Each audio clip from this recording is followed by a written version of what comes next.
Hello and welcome. Today, we delve into a story that reshaped the very fabric of warfare, where tiny copper blocks and invisible waves changed the course of history forever. Imagine a device so compact, yet so powerful, that it rendered entire fleets blind and deaf to their enemies. This was the cavity magnetron, a technological marvel unveiled in February 1943 that unlocked a new electromagnetic battlefield. Could it be that a single invention, born in secret laboratories, decided the fate of the Atlantic and the skies above Europe? What if the Germans, confident in their radar defenses, were secretly being outmatched by a wave of unseen microwave signals? Signals they could neither see nor hear. Did the British truly develop a weapon capable of detecting submarines from 20 meters away, even in thick fog or darkness? How did a tiny copper cavity, just 8 centimeters across, produce 40,000 watts of microwave energy, enough to cut through the defenses of entire fleets? And what if the loss rates of German U-boats, 40 in a single month, were not just coincidence but the direct consequence of this invisible technological revolution? All these fragments point to a single, haunting question. Was the tide of the war finally decided by electromagnetic waves, by a tiny device that changed everything? Today, we promise to uncover how this breakthrough, this tiny, revolutionary magnetron, transformed radar, shattered German naval dominance, and ultimately helped bring the war to an end. We will trace the journey from secret laboratories to the skies and seas, where understanding the unseen made all the difference. And now, the story begins, right here, with the discovery that turned the invisible into the decisive battlefield.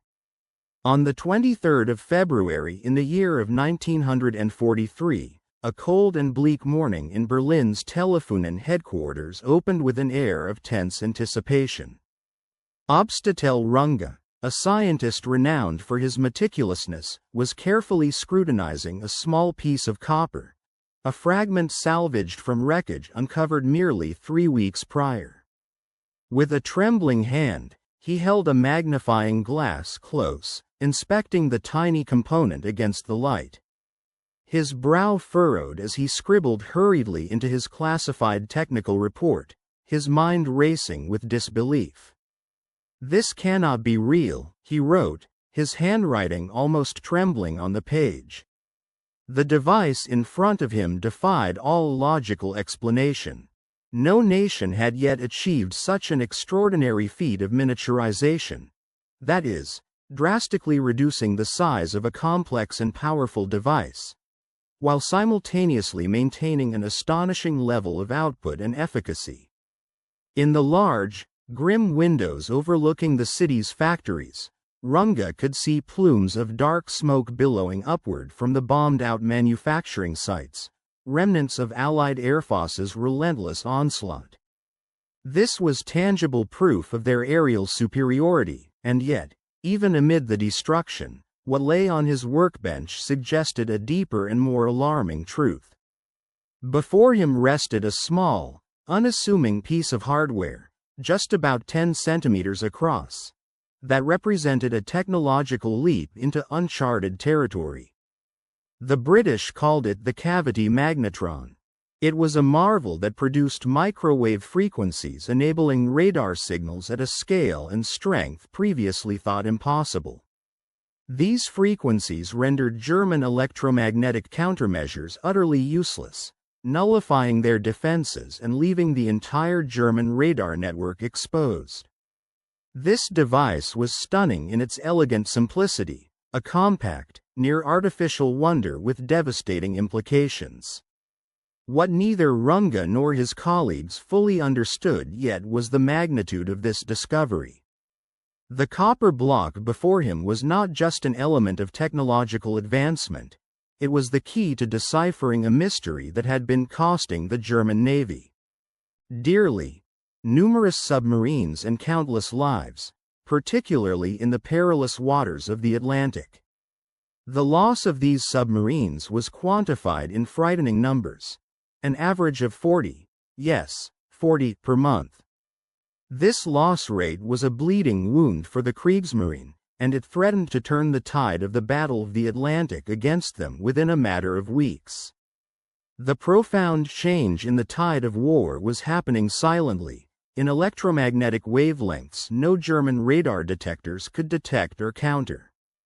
It was a silent revolution in warfare technology, and the very fabric of their naval strategy was being rewritten before their eyes. The full psychological impact of this technological edge had only begun to dawn upon German commanders. It was no longer merely a question of tactics but of fundamental scientific surprise, an invisible wave that could outmaneuver and outthink them. That icy February morning in Rotterdam was memorable not only for the chattering of resistance members hidden nearby but also for the dramatic crash of a British aircraft, an event that would have consequences far beyond the immediate loss of those 7 brave airmen. The crippled bomber, a Sterling serial number R9264 from the file of 7 Squadron RAF, was returning from its second combat mission when disaster struck. A powerful explosion, fired from an unknown source, ripped through its port wing, causing it to spiral downward into the frigid Dutch landscape. The crew could not have survived the destruction. All 7 men perished instantly, their sacrifice serving the Allied cause in ways they could scarcely have imagined at the moment. This particular bomber was armed with a secret weapon, one of Britain's latest and most ambitious innovations, the H-2S ground mapping radar. Its purpose was to revolutionize navigation and targeting, allowing crews to peer through thick cloud cover and total darkness, identifying military targets with unprecedented accuracy from high altitudes. The core of this system was the cavity magnetron, an invention so groundbreaking it anguished Winston Churchill himself, who grappled with the moral and strategic implications of unleashing such powerful technology. The crash was not an isolated incident but a consequence of this radar technology's deployment. Just 3 days earlier, in a daring raid on Hamburg, British aircraft had first tested the H-2S radar against German defenses, marking a significant turning point in aerial warfare. And now, this very device's downfall in Rotterdam offered Germany's military intelligence a chance to understand the enemy's newest weapon and its underlying technology. Within hours of the crash, German intelligence, led by General Wolfgang de Luftner Martini, Chief of Signals and Radar Development, was alerted. Martini, considered one of the most knowledgeable experts in the field of radar within Germany, recognized that this wreck contained vital clues. As head of Luftwaffe's entire communications and radar infrastructure, he understood immediately that the wreckage had the potential to unlock questions that had long haunted German engineers and strategists.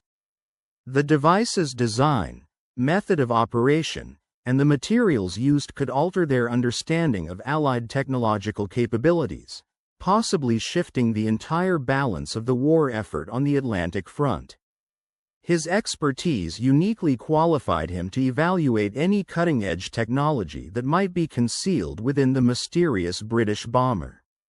Recognizing the importance of this discovery, Martini swiftly assigned his most seasoned technical teams to thoroughly investigate the crash site, knowing that their findings could prove pivotal. From the very first reconnaissance, their observations confirmed not only his worst fears but also heightened his greatest hopes, bringing a mix of dread and optimism to the fore. Within the hollow belly of the downed aircraft lay equipment unlike anything the German forces had encountered before. Among these foreign contraptions was a rotating antenna assembly, a cathode ray display system, and a highly sophisticated power source, all suggesting the presence of advanced radar technology. This equipment appeared to operate on principles that German engineers had speculated about in theoretical models but had deemed too complex or impractical for real-world application. The implications were staggering. The British might have developed a new form of detection that could revolutionize aerial and maritime combat. When the team carefully extracted the transmitter assembly responsible for powering this enigmatic system, their examination produced findings that seemed to defy the very laws of physics and engineering known to German scientists. The magnetron, a pivotal component in this British model, designated CV-64, was a compact device about 8 centimeters in diameter and roughly 12 centimeters in length. Its construction consisted of a solid copper cylinder, within which 8 cylindrical cavities had been machined with precise symmetry around a central cathode, all encased by powerful permanent magnets. The simplicity of its outward appearance belied the extraordinary potential contained within. Initial field tests of the device indicated that it could produce enormous amounts of microwave energy at frequencies that German radar and detection equipment struggled to recognize or counteract. The power output was formidable, and the frequencies it emitted fell beyond the range of German detection capabilities.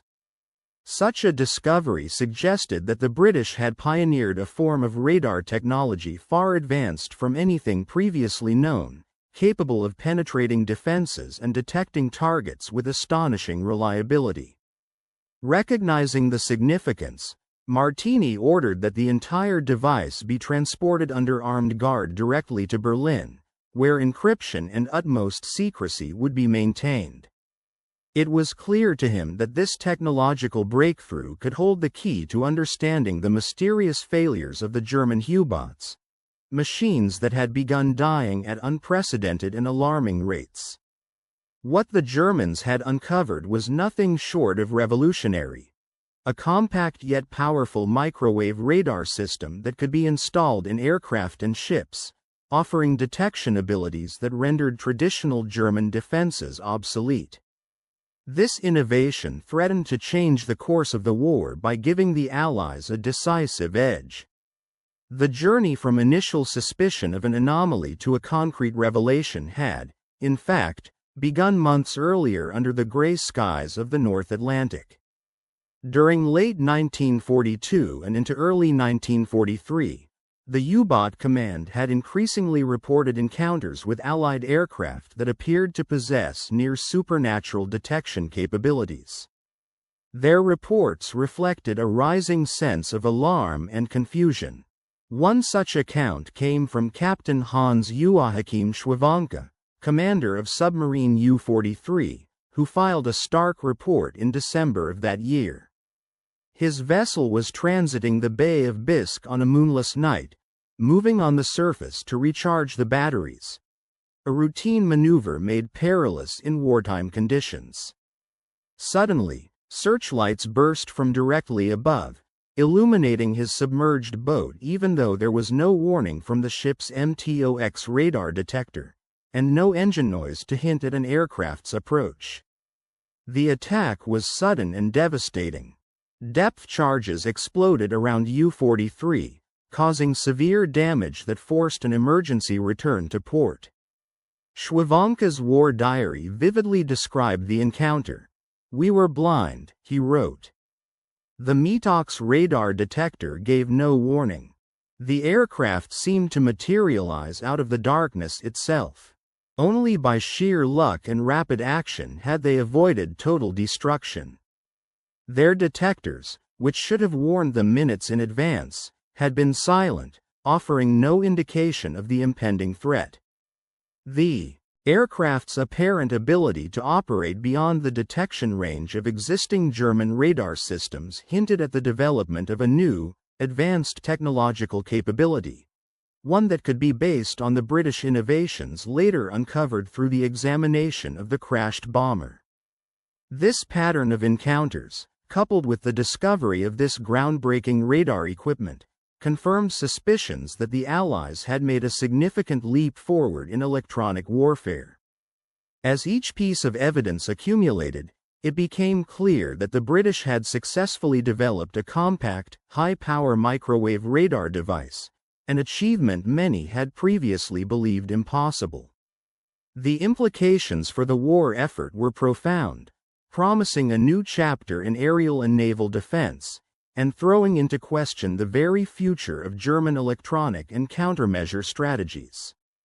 Throughout the long, cold winter months, troubling reports continued to pour into the headquarters of the U-boat fleet stationed in Paris, raising alarm among naval commanders and scientists alike. These reports detailed a disturbing new pattern. Enemy vessels and aircrafts seemed to be appearing suddenly, often under cover of darkness or adverse weather, with no prior warning. Ships that had meticulously followed established patrol routes were mysteriously being caught off guard, their defenses overwhelmed, as if something had rendered traditional detection methods utterly useless. Even more perplexing, aircraft that should have been hampered by nighttime darkness and inclement weather appeared to possess a supernatural ability to see through the gloom, pinpointing targets with unnerving accuracy. The conventional electronic warning systems, which had historically been relied upon for early detection, seemed to have lost their edge altogether. The advanced radar detectors, known as MTOX, which once had provided critical alert information by detecting aircraft using older auxiliary surface vessel Mark II radar operating at 1.5-meter wavelengths, had become nearly worthless. Their practical effectiveness had plummeted, misleading commanders into a false sense of security, as they continued to trust these outdated tools to alert them of enemy approaches. The hard statistics, however, painted a bleak picture. The losses were mounting at an alarming rate and suggested an imminent catastrophe. In the span of just 1 month, by November of the year 1942, nearly 119 merchant ships, amounting to approximately 729,000 tons, had been sunk around the world. The German U-boat fleet had managed to lose 13 submarines in these engagements. The following month, December, saw an additional 60 ships, totaling about 330,000 tons, succumb to enemy fire, with 5 U-boat submarines lost in the process. As winter transitioned into the new year, the sinking figures showed some signs of decline, with only 37 merchant ships, around 221,000 tons, going down in January of the year 1943, but casualties among the U-boat units increased to 7 submarines. The numbers kept worsening in February, when 34 merchant ships, roughly 200,000 tons, were struck, and 17 U-boat submarines were lost. A grim reversal of earlier patterns that had once favored the Germans so heavily. This deterioration in the ratio of losses hinted that the balance of technological superiority was rapidly shifting against the U-boat fleet, and the once assured German dominance on the seas was crumbling before their eyes. Rear Admiral Karl Donitz, who had been appointed as the commander-in-chief of Germany's entire navy on the 30th of January in the year 1943, watched these developments with deep concern. He still retained direct control over U-boat operations through his staff, who meticulously maintained detailed operational plots, maps tracking every U-boat position, every convoy route, and every engagement. However, the patterns emerging from these data visualizations made little sense according to the traditional logic of naval warfare. U-boats approaching Allied convoys in darkness were being intercepted with alarming efficiency before they could even launch their attack. Night transits through the Bay of Bisque, once considered a safe passage under the cover of night, were now accompanied by precise aerial bombardments, indicating that the enemy had some mechanism to target submerged submarines, even in the cover of darkness. More astonishing, perhaps, was the behavior of aircraft flying during daytime. Submarines submerged during the day were somehow being tracked and targeted with depth charges, a feat seeming almost supernatural in its precision. Allied aircraft appeared to have gained an uncanny ability to locate silent submarines in conditions where traditional visual detection methods should have failed entirely: no moonlight, obscuring clouds, rolling fog, or rain. The devastating efficiency of these attacks kept mounting, despite the absence of any visually observable cues from the sea surface. Weather conditions played a significant role in these increasingly frustrating scenarios. In many of the attacks, visibility should have been virtually non-existent, making visual detection impossible.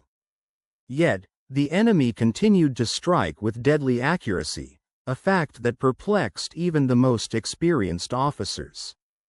The son-in-law of the notorious Captain Guy Hessler Donuts, who had married Donuts's daughter Ursula in November of the 37, served as the first staff officer at U-Boat headquarters. He dedicated weeks to analyzing combat reports, desperate to find some pattern or explanation for these mysterious losses. His conclusion was inescapable and alarming. The capabilities of the Allies to detect and track submarines had improved dramatically in a remarkably short period, merely from late in the year 1942 to early in the following year. This suggested that a new, revolutionary technology, beyond simple tactical improvements, must have been responsible. But what sort of innovation could possess the ability to see through darkness, thick clouds, heavy fog, and other obscurants? What advanced sensing device could accurately detect the small conning towers of submarines from miles away? What mechanism could follow the feint throughout the months of January and February in the year 1943?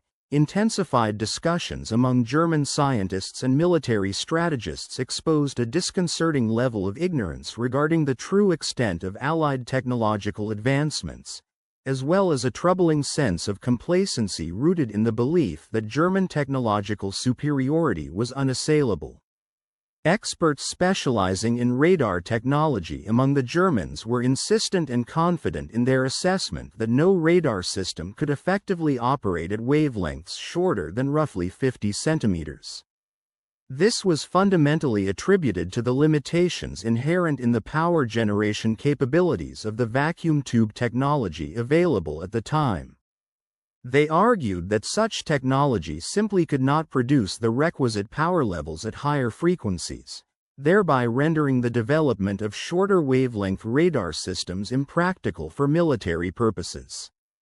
From their perspective, the devices known as MTOX detectors, which were designed to detect the electromagnetic emissions from Allied radar operating at a wavelength of about 1.5 meters, should, in theory, serve as a reliable warning system for any aircraft equipped with radar, alerting German defenses to incoming aircraft several minutes before they could come within attack range. This system was believed to be sufficiently sensitive to provide early alerts by detecting electromagnetic signals emitted by Allied radar installations. In practice, however, this supposed lethality of the detection system was no longer holding true. German radar warning systems had evidently begun to fail in providing the timely alerts they had once reliably delivered. The crucial question that arose from this unsettling development was, what had changed? What new factor or innovation was rendering their radar detection capabilities obsolete? A spectrum of hypotheses emerged among the scientific community. Some envisioned that the Allies might have developed advanced infrared detection systems capable of sensing the residual heat from aircraft engines or even from the diesel exhaust of German submarines, thus offering an alternative means of detection.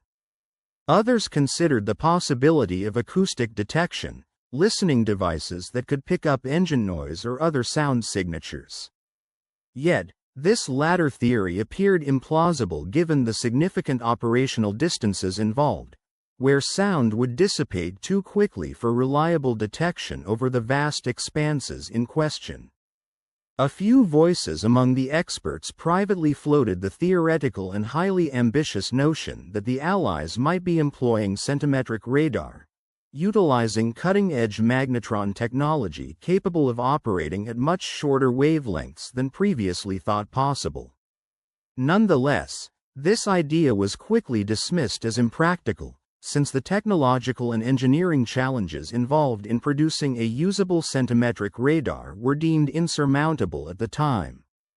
Germany's own research into such systems had already concluded that centimetric radar offered no immediate tactical advantages sufficient to justify the vast sums of money and technical effort required for development. The consensus among German engineers and scientists was that the sturdy, tested principles of existing, longer wavelength radar systems were the only viable options, and that the formidable problems encountered by German engineers in developing centimetric radar had proven it to be an unworthy investment at present.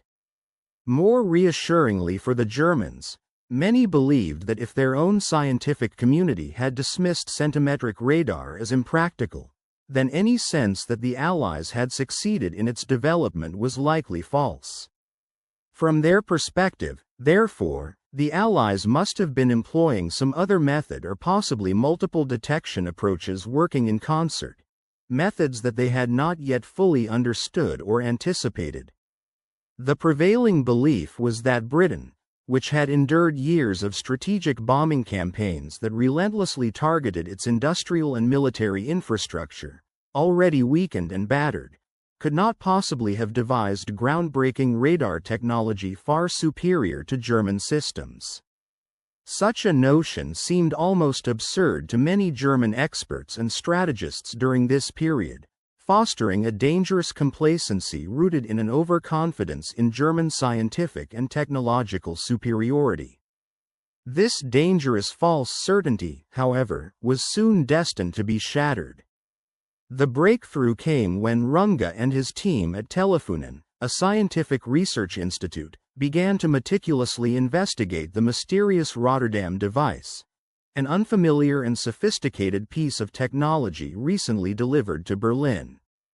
The arrival of the magnetron on February 5, 1943, marked a significant turning point.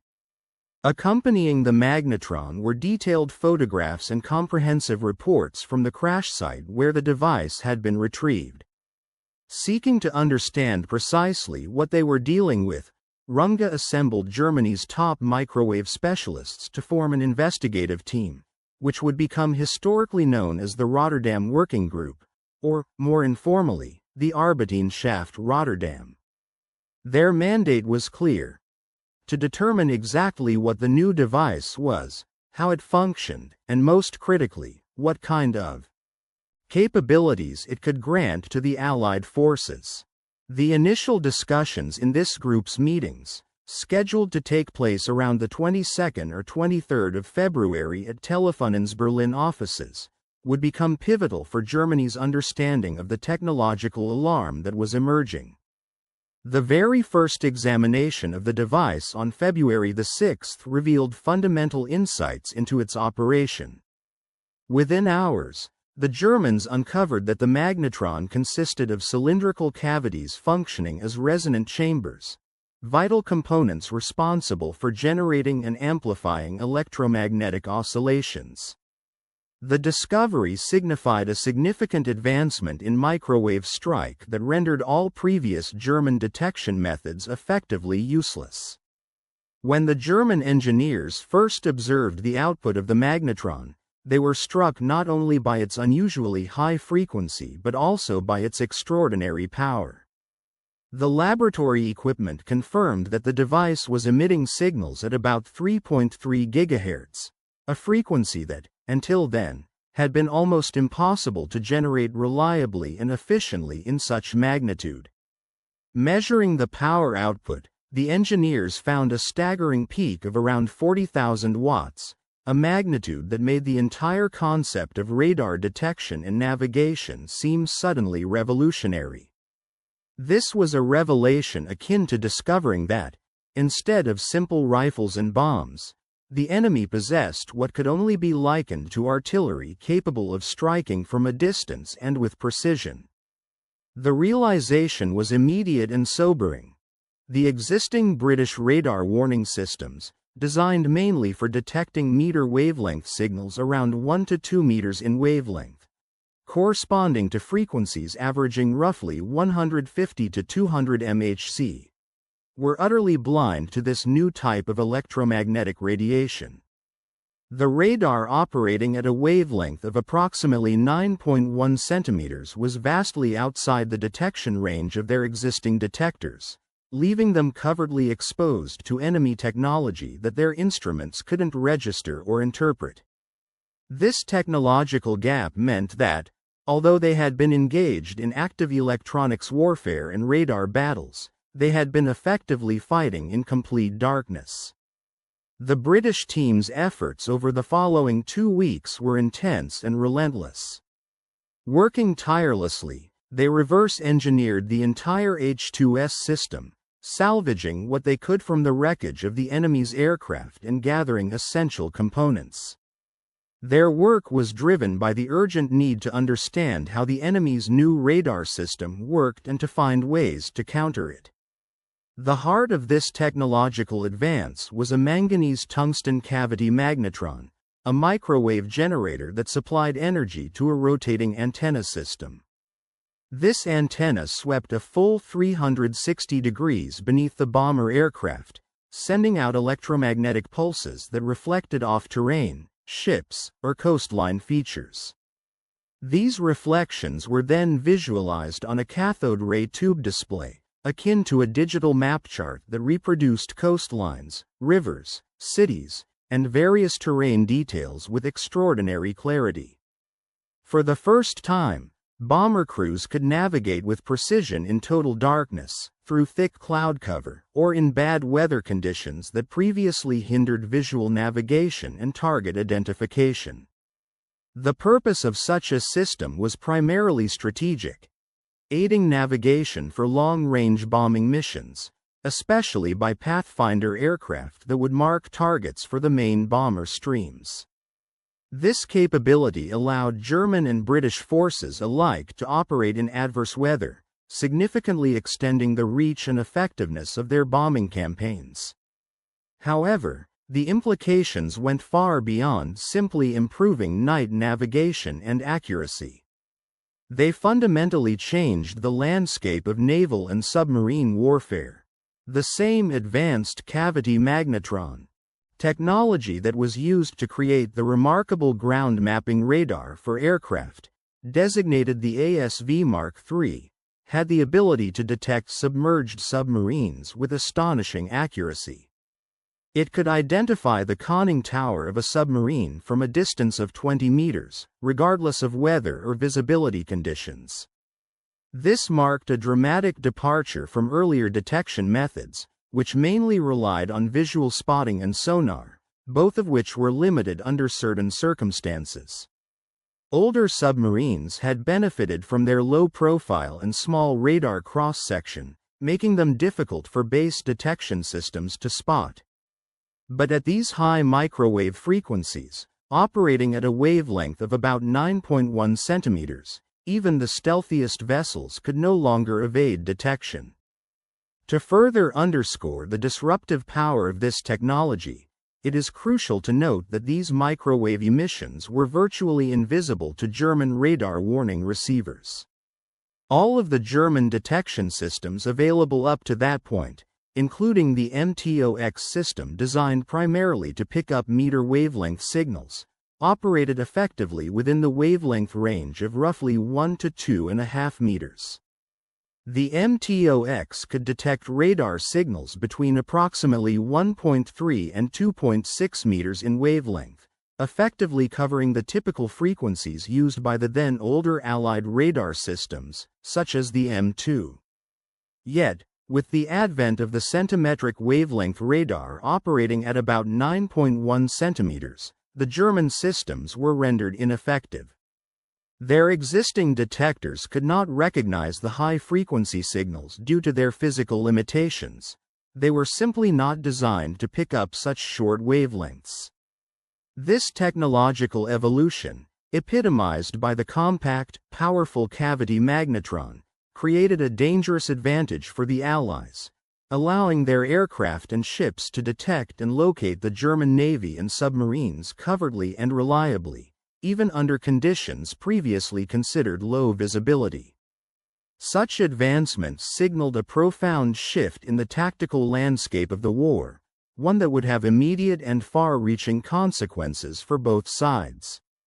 It wasn't merely a matter of better detection, it opened entirely new avenues in electronic warfare, navigation, and targeting, ushering in an era where the electromagnetic spectrum became the new battleground.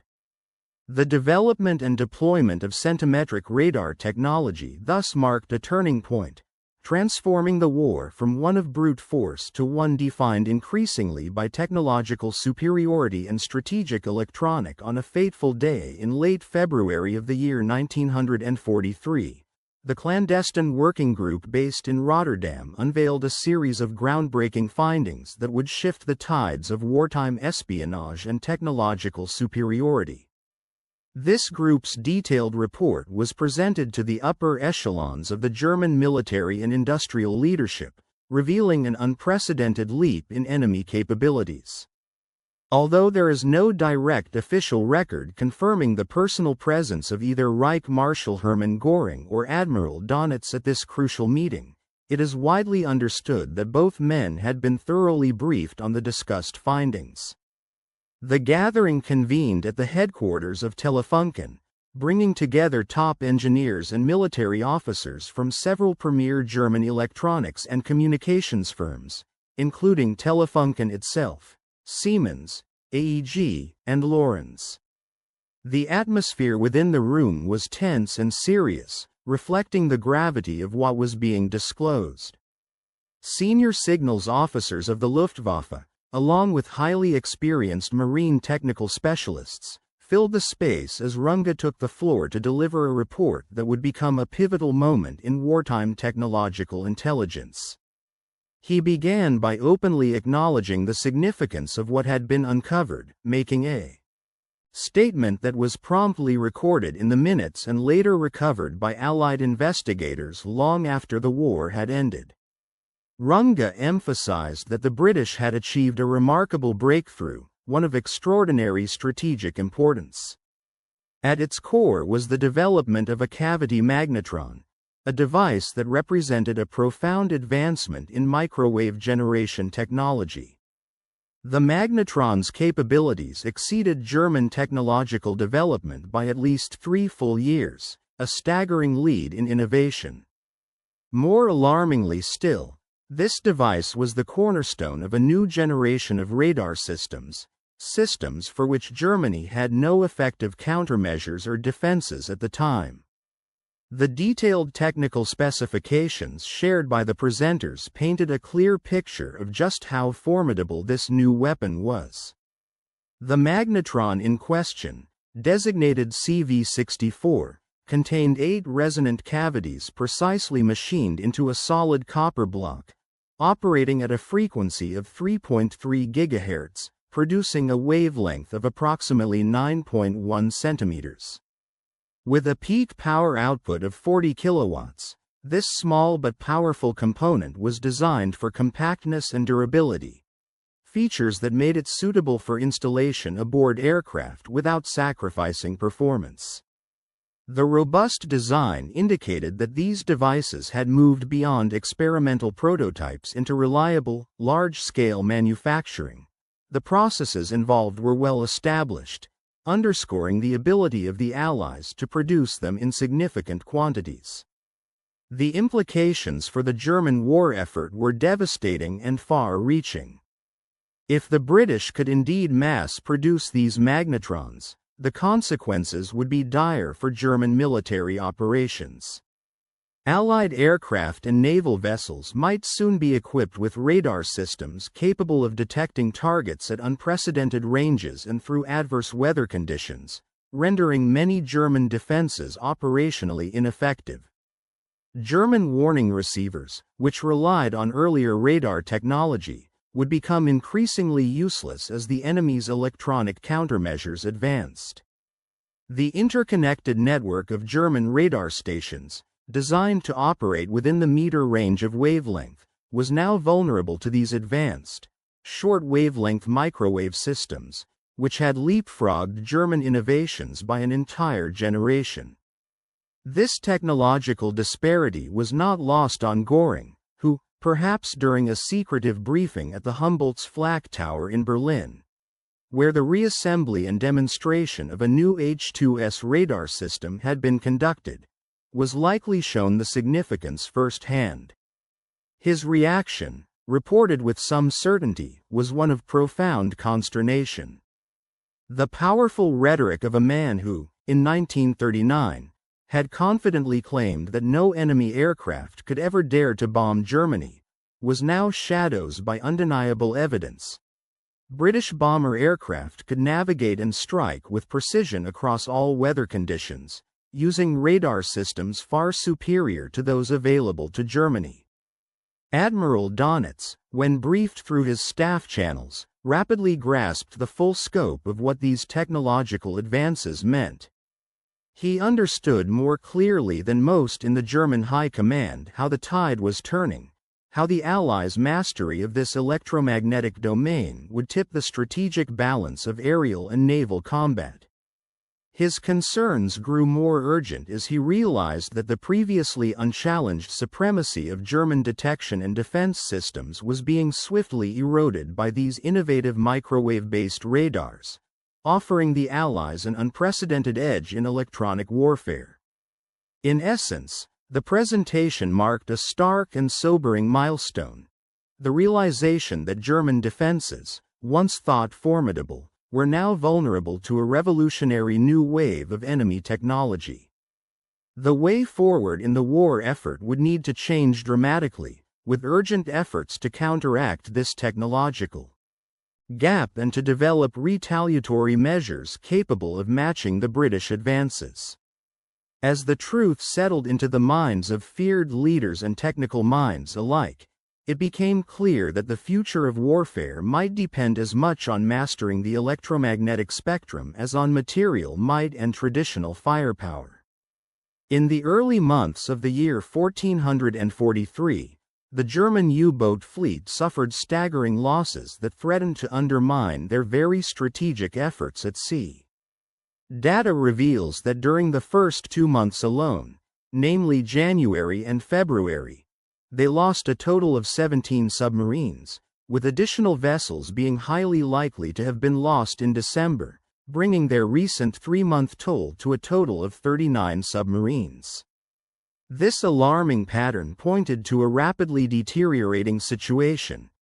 If such loss rates persisted, the entire U-boat campaign could potentially collapse into failure within a matter of mere months. Captain Zur Eberhardgott, who had been serving as the chief intelligence officer for the U-boat operations before his promotion to the rank of vice admiral in March of that same year, had maintained meticulous records and statistical analyses of the ongoing engagements. As the figures accumulated, the bleak reality became more evident with each passing week. In the opening quarter of 1443 alone, the rate at which German U-boats were being destroyed exceeded their replacement capacity, despite the shipyards striving to produce between 20 and 24 new vessels each month. This decline was compounded by the increasingly dire loss of seasoned crews. The wartime attrition among experienced submariners was outpacing the ability of training programs to refill ranks with capable replacements. As a consequence, even if new boats were being constructed at a steady pace, their crews, often unseasoned, diminished their operational effectiveness and magnified the growing crisis. In late March, high-level military strategic sessions convened to interpret the mounting losses, and the conclusions reached there would later be classified among the most critical analyses captured by Allied intelligence. Foremost among these was the realization that Germany lacked the technological means, at least in the immediate present, to counter the advanced Allies' stealth and detection systems. In particular, they could not replicate the revolutionary cavity magnetron, a device essential for producing high-frequency microwaves used in cutting-edge radar systems, in operationally significant quantities before 1944, at the earliest. The manufacturing complexity involved in fabricating the resonant cavities of these magnetrons was daunting. The process required precision machining of highly specialized copper alloys, the use of powerful rare earth magnets made from cobalt, materials Germany simply did not possess in sufficient quantity, and the trusted expertise of specialized craftsmen vastly beyond the country's existing industrial capabilities. Even with intense efforts, establishing a robust manufacturing line for these devices would take months, leaving a window of critical vulnerability for the Allies. Furthermore, developing systems capable of effectively countering the new radar emissions would demand a minimum of half a year. At the forefront of potential solutions was the design of next-generation radar warning receivers tuned explicitly to the centimeter wavebands, particularly around 3.3 GHz. However, producing, installing, and integrating these advanced receivers into the entire U-boat fleet was an arduous process that could well extend into next year, 44. That would mark a decisive factor in the battle of technological proliferation. The technical challenge of building such receivers was compounded by Germany's limited experience with microwave technology. To successfully detect emissions at 3.3 GHz, especially among the wave frequencies of 9.1 centimeters used by the Allied Rotterdam device, Germany would need to solve complex problems associated with miniaturization, sensitivity, and durability, tasks that were well beyond their existing technological capacity at the time. Most troubling of all was the understanding that the Allies had likely already advanced beyond the radar technology known publicly or to the Germans. It was highly probable that the British possessed variations of this technology surpassing what was known. The Rotterdam device had operated at a wavelength of 9.1 centimeters, and intelligence suggested that Allied scientists were either developing or already deploying systems at 3 centimeters that could easily render any new German countermeasures obsolete before they could even be implemented in the field. Faced with this unrelenting technological disparity, the inescapable conclusion was that the race for radar and microwave detection was already lost, not merely delayed, but unwinnable within the time constraints of the ongoing war, given the Allied head start and their superior industrial infrastructure. These realizations weighed heavily on Admiral Donitz, who absorbed the briefing with a growing awareness that his command was racing toward an impending catastrophe. The U-boat command headquarters, now relocated to the Paris region following the successful infiltration by the Saint-Lazaire Commando in March of the previous year, maintained detailed and accurate maps of every engagement, every loss, and each tactical development along their routes. The pages of the operations room, filled with diagrams and plots, told a story more compelling than mere statistics. They revealed a stark reality. The naval maps marked with red pins, the symbols indicating U-boat positions across the North Atlantic, showed a dramatic thinning. The once dense clusters had thinned considerably, a clear visual indicator of the relentless attrition inflicted by Allied forces. Meanwhile, the blue pins, markers indicating Allied convoys, traffic moving safely and efficiently through the waters, seemed to flow unimpeded through reconnaissance in the shadowy depths of the Atlantic. The German U-boat fleet, symbolized by the black pins marking their losses along vital transit routes through the Bay of Biscay and in operational zones heavily patrolled by Allied air units, faced an increasingly brutal reality. These pins appeared as haunting reminders of the relentless attrition, highlighting how essential supply lines and covert movements had become perilous endeavors for the Kriegsmarine. The senior officers, led by Grand Admiral Donitz, listened intently to the reports following a detailed examination of the Rotterdam device, a breakthrough in Allied technological detection. With a somber tone, Donitz lamented to his staff that, "We have been fighting blindly," recognizing that every edge they had once believed justified their daring tactics had been rendered null and void by innovations in Allied technology they had failed to comprehend fully. The element of surprise, so critical to their nighttime amphibious assaults and covert operations, was now meaningless since the enemy's advanced radar systems allowed aircraft and ships to detect U-boats in complete darkness, exposing them before they could strike effectively. The vast expanse of the Atlantic Ocean, once presumed an effective cover for stealthy operations, proved to be a dangerous illusion. Radar could now identify a conning tower from as far as 20 meters away, eliminating the advantage of concealment once so fiercely guarded by the submerged vessels. Allied radar warning systems, although initially believed to provide an edge, instead delivered a false sense of security.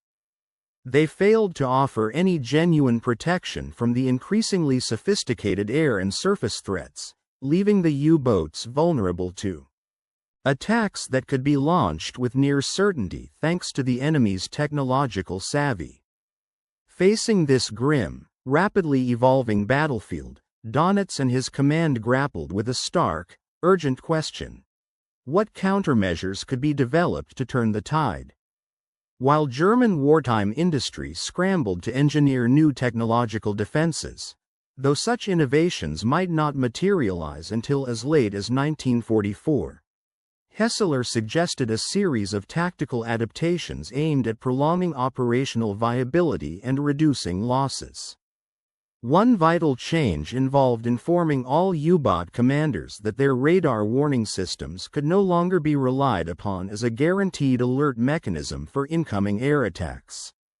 Recognizing the unreliability of these early warning tools, commanders were instructed to keep their vessels submerged as much as operationally feasible, surfacing only when absolutely necessary, such as to recharge batteries or to accelerate movement over longer distances. This move aimed to minimize exposure and reduce the chances of detection by the ever-watchful Allied air patrols. Furthermore, to bolster their defenses, the Kriegsmarine decided to increase anti-aircraft armament aboard all U-boat vessels, accepting that this measure was increasingly desperate in its effectiveness, given the advanced detection capabilities of Allied aircraft, which could often spot or track the submarines well before they could respond. This proliferation of defensive weapons, however, was unlikely to tilt the balance significantly in their favor. Most critically, Donitz and his strategic planning team began preparing for the harsh possibility that the U-boat campaign in the Atlantic was nearing an inflection point, one beyond which continued engagement might be unsustainable. The mathematics of their losses, when measured against the rapid expansion of Allied shipbuilding capacities, painted an increasingly bleak picture. If U-boat losses persisted at their current rate, while Allied yards churned out new ships at a burgeoning pace, Germany's strategic calculation was outright dire. The tide of war was shifting unavoidably toward the Allies. The Axis powers were losing the war of tonnage, a war where the ability to sink more merchant ships than could be replaced was the very essence of maritime dominance. By March of 1943, the peak and subsequent turning point for Donitz's U-boat force had been reached. During this month, the largest convoy battles of the entire confrontation unfolded. Massive wolf packs comprising from 30 to 40 U-boats tirelessly attempted to overwhelm convoy defenses through sheer numbers and aggressive tactics. For a fleeting moment, this strategy seemed promising despite the relentless march of Allied technological progress. Specifically, The combined convoys HX-229 and SC-122, steaming side by side through the perilous waters of the North Atlantic in mid-March, became the battleground for an intense naval clash involving approximately 40 U-boats organized into 3 separate wolf packs. The engagement, which spanned from March 16 to the 20th, turned into the most devastating convoy kill zone of the war up to that point, resulting in the sinking of 21 merchant ships collectively weighing roughly 141,000 tons. The highest loss toll in any single convoy operation. Brigadier Admiral T of the British forces issued a stark internal analysis following the confrontation, warning that Germany had yet to be closer than ever to severing Britain's vital Atlantic lifeline. Despite this ominous potential, the consequences for Germany's U-boat fleet were devastating and unsustainable in the long run. The attack had cost the Kriegsmarine heavily. At least one U-boat, the U-384, was definitively during the course of the war. The strategic situation in maritime warfare was continuously evolving, and one of the most significant battles was fought in the dark waters of the Atlantic Ocean. German U-boats, or U-boats, as they were colloquially known, had long been targeting Allied merchant shipping in an effort to choke off supplies and weaken the Allied war effort.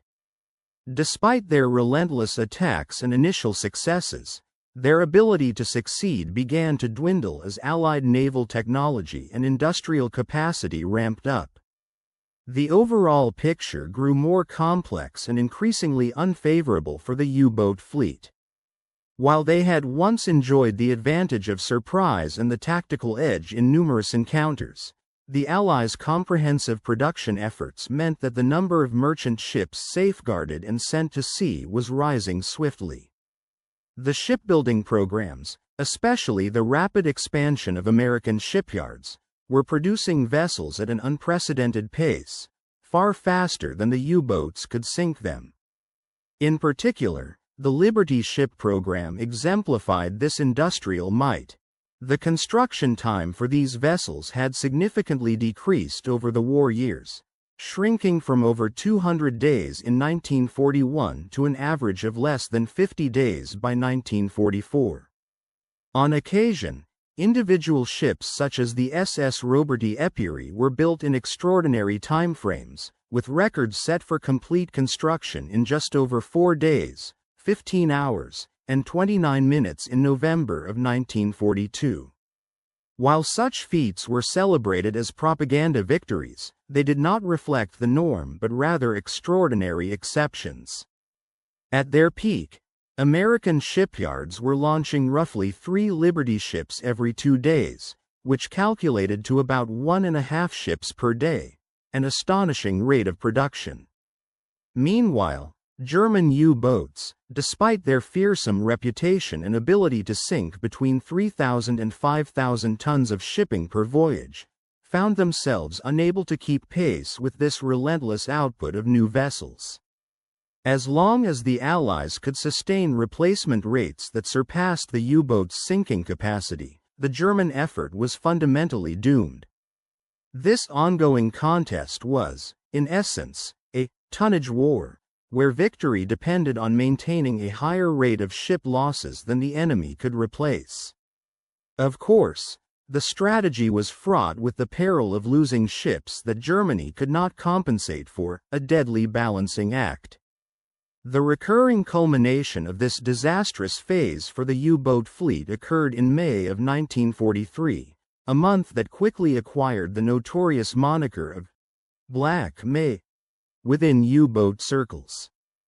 Throughout that grim month, Allied aircraft and surface escorts, equipped with advanced radar technology such as Centimetric ASV, Mark III radar, and Type 271 shipboard radar, launched ferocious onslaughts against the U-boat fleet. The effectiveness of these new tools was unprecedented, marking a decisive shift in the Battle of the Atlantic. The critical turning point emerged during the convoy battle for ONS-5, conducted in late April and early May. This slow-moving convoy comprised 43 merchant ships protected by only 16 escort vessels. It faced an attacking force of approximately 30 U-boats. Despite the intense fighting, the Germans managed to sink around 12 or 13 ships, but they suffered the loss of 6 or 7 submarines, with an additional 5 or 6 severely damaged in the process. For the first time in a major convoy engagement, the U-boat losses approached the number of ships they had succeeded in sinking, revealing an unsettling imbalance on the German side. The failure of the U-boat fleet to maintain a sustainable ratio of damage inflicted versus losses sustained became impossible to ignore. Following this losses watershed, just 2 weeks later, the convoy SC-130 demonstrated the full might and dominance of Allied forces. Comprising 37 or 38 merchant ships, none were lost during the attack despite being targeted by a large group of around 25 to 33 U-boats operating in 3 patrol lines. The Germans suffered a loss of 3 to 5 submarines, including the U-954, in the face of overwhelming Allied tactical advantage. This opportunity marked the last serious threat to an Atlantic convoy during the year 1943, in what was otherwise a year filled with mounting Allied successes and shifting strategic tides. The relentless period of losses continued many times throughout May. On May 4, U-209 was sunk in the North Atlantic with all cause of its 46 crew members claimed to have been lost. The following day, U-447 and U-663 were also destroyed. The days after saw additional submarines, U-465 and U-563, meeting their end, as well as U-89, U-86, and U-456 on May 11. On May 12, U-528 was depth-charged with the entire crew lost, adding to the mounting list of doomed vessels. The tragic tally continued on May 15 with the sinking of U-176, and on May 19, U-273 and U-954 were claimed as lost, their wrecks sinking into the depths of in the early years of World War II. The development of advanced naval weaponry marked a significant turning point in submarine warfare. Among these innovations was the introduction of the Hedgehog anti-submarine mortar in 1942, which revolutionized how Allied ships engaged with enemy submarines. Unlike traditional depth charges, which were programmed to explode at preset depths regardless of whether they struck their targets, the Hedgehog system was designed to detonate solely upon contact with a target. This meant that an explosion was a direct confirmation of a hit, providing immediate feedback about a successful strike, rather than merely disturbing the water and complicating sonar tracking. This technological leap allowed for more precise anti-submarine tactics, greatly enhancing the effectiveness of surface escorts and making submarine attacks increasingly perilous. The German submarine U-954 was among those victims caught in this relentless new anti-submarine offensive. On a black day marked by tragic loss, U-954 was destroyed at coordinates 54 degrees and 54 minutes north, and 34 degrees and 19 minutes west, with all of her 47 crew members perishing. The loss was communicated through secure, encrypted messages, often referred to colloquially as donuts, up the chain of command. U-954 had been recently engaged and ultimately sunk by a pair of British escort ships, HMS Jed and Sennen, using the Hedgehog system, which achieved direct hits with deadly precision. There were no survivors from the sinking, a heartbreaking reality that underscored the brutal fierceness of these encounters. The news of the loss struck a heavy blow to those involved, yet there was no space for personal grief amidst the chaos of war. The commander and his team knew that morning could wait until victory was secured or defeat was inevitable. His son, and others like him, had been lost to the perils of battle, but duty demanded resilience and continued focus. Time for sorrow would have to come after the conflict, should Germany's cause survive.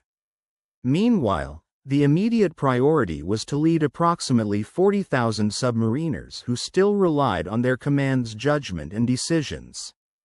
Their lives and their craft depended on unwavering commitment, even in the face of devastating personal loss. To allow grief to impair operational responsibilities during such a critical period, when the entire U-boat campaign teetered on the edge of collapse, was unthinkable.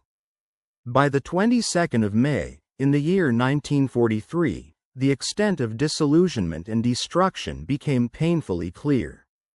The total number of U-boat submarines lost during that month ranged confirmedly between 41 and 43, depending on the classification standards employed by different sources. The net record documented by the U-boat.net database listed precisely 42 boats eliminated, with the tragic loss of approximately 10,650 men, of whom most perished, leaving around 1,837 survivors.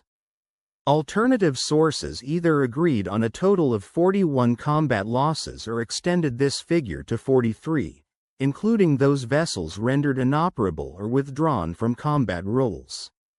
Regardless of the precise tally, the message was bleak and unequivocal. These losses represented roughly a quarter of the entire operational U-boat fleet. Such devastation in just 3 weeks precipitated a crisis that rendered the offensive entirely unsustainable for the German Navy, threatening to incapacitate their underwater offensive for the foreseeable future. In response to this unprecedented catastrophe, Admiral Karl Donitz convened an emergency session with his operational staff on the 24th of May, 1943. As they studied the plot board, an intricate map detailing the position of each vessel, the stark reality emerged with devastating clarity.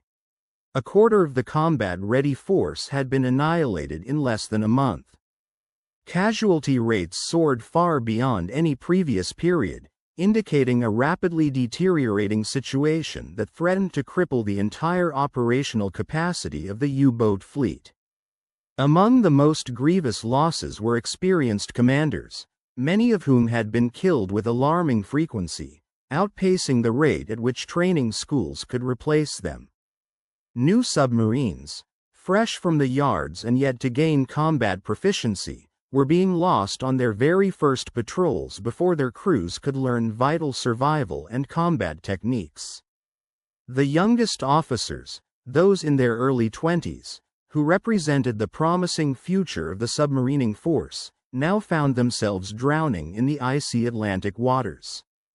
These young men, some only 23 or 24 years old, were the very individuals who might have led the U-boat operations in the catastrophic campaigns that would extend into 1944 and 1945. Their lives, full of potential and promise, had been cut short, rotting at the bottom of the Atlantic with no chance of redemption or recognition. This specter of loss cast a long shadow over the German Naval Command, forcing Donitz to face perhaps the most painful decision of his entire career. On the 24th of May, with grave stoicism and a sense of grim necessity, Donitz drafted an order that effectively acknowledged the dire unease in the Atlantic theater. The tides of technological warfare shifted dramatically over the course of the conflict. By July, the situation was improving significantly for the Allied forces. The once threatened supply routes across the Atlantic had grown secure, a stark contrast to the fears in March that they might be permanently cut off. This strategic stabilization allowed enormous convoys to assemble in ports across America, prepared to support the anticipated D-Day invasion and the overarching goal of liberating Europe. These convoys relied on advanced technologies that had rendered much of the German Navy's most effective weaponry largely useless, tipping the balance in the Allies' favor. Despite this progress, the human cost borne by the crews of the German U-boats, particularly the submarines like the famed U-boat force, an informal nickname for their vessels, remained extraordinarily high throughout the remaining years of the war. Out of approximately 40,000 men who served aboard these submarines, an estimated 30,000 would ultimately lose their lives, resulting in a casualty rate of about 75%. This was the highest among any military service on either side of the conflict, illustrating both the brutal dangers of underwater warfare and the unwavering determination of those involved. Their deaths came in many gruesome forms. Some drowned beneath crushing steel cylinders bent by depth charges, others suffocated when their oxygen systems failed during relentless underwater attacks. Many perished in flames when the diesel fuel that powered their vessels ignited from shrapnel-induced fires during combat, and others succumbed to extreme cold or devastating heat after prolonged submerged operations in the North Atlantic's icy waters or the tropical seas. All the while, they endured knowing that their equipment was increasingly obsolete, their missions growing more pointless as the tide turned against them. Despite this, they pressed on, driven by a sense of duty that refused to abandon their comrades and their cause. They understood that quitting would not only mean their own deaths but also free the Allied air and naval forces to focus on other parts of the world, thereby accelerating the collapse of Axis resistance across all fronts. Interrogation reports collected from captured U-boat crews during the summer and autumn of 1943 vividly conveyed the profound impact of technological inferiority on morale. Initially, Allied intelligence personnel found themselves perplexed by the defeatist attitude displayed by prisoners, many of whom had been fervent believers in German victory just months before. However, over time, they recognized that this was not mere fear or despair but a reflection of a broader reality. These men had not been defeated in conventional combat, rather, they had been rendered obsolete by the unrelenting advance of science and technology. Hunted by innovations they could neither see nor counter. Their enemies were not just armies or navies but machines and electronic systems that had begun to decisively shift the battlefield in favor of the Allies. A notable example was Captain Lieutenant Vera Henker, commander of the U-515. During his service, Henker achieved significant success, sinking several merchant vessels and earning the prestigious Knight's Cross for his bravery and effectiveness. But his luck ran out on the 9th of April, 1944, when his submarine was engaged and sunk by U.S. naval forces comprising the escort carrier USS Guadalcanal along with accompanying destroyer escorts from Task Group 2213.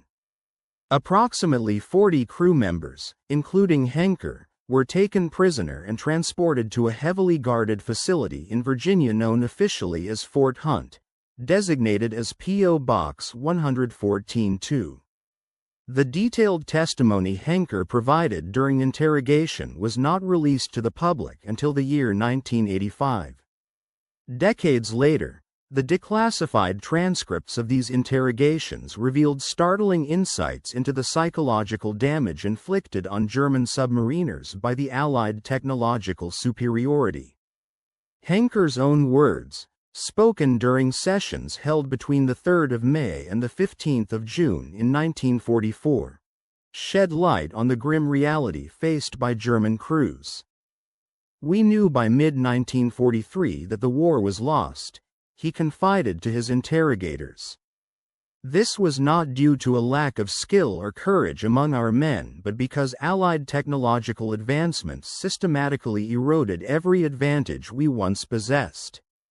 A particular example was the MTOX detector, an early warning device intended for submarine defense, which the Germans, and especially crews like Henker's, began to see as increasingly useless against the new radar systems. Its failure to detect approaching aircraft was seen as ominous. Crews nicknamed it the grave bell, because when it failed, it signaled that their end was near, almost like a death knell signaling the final chapter. Later versions of anti-aircraft and anti-submarine technology significantly improved Allied detection and destruction capabilities, further dismantling what was left of the German underwater threat. The narrative from Henker and others vividly demonstrated how technological innovation, both the radar and associated detection systems, had become the decisive factor in the Battle of the Atlantic.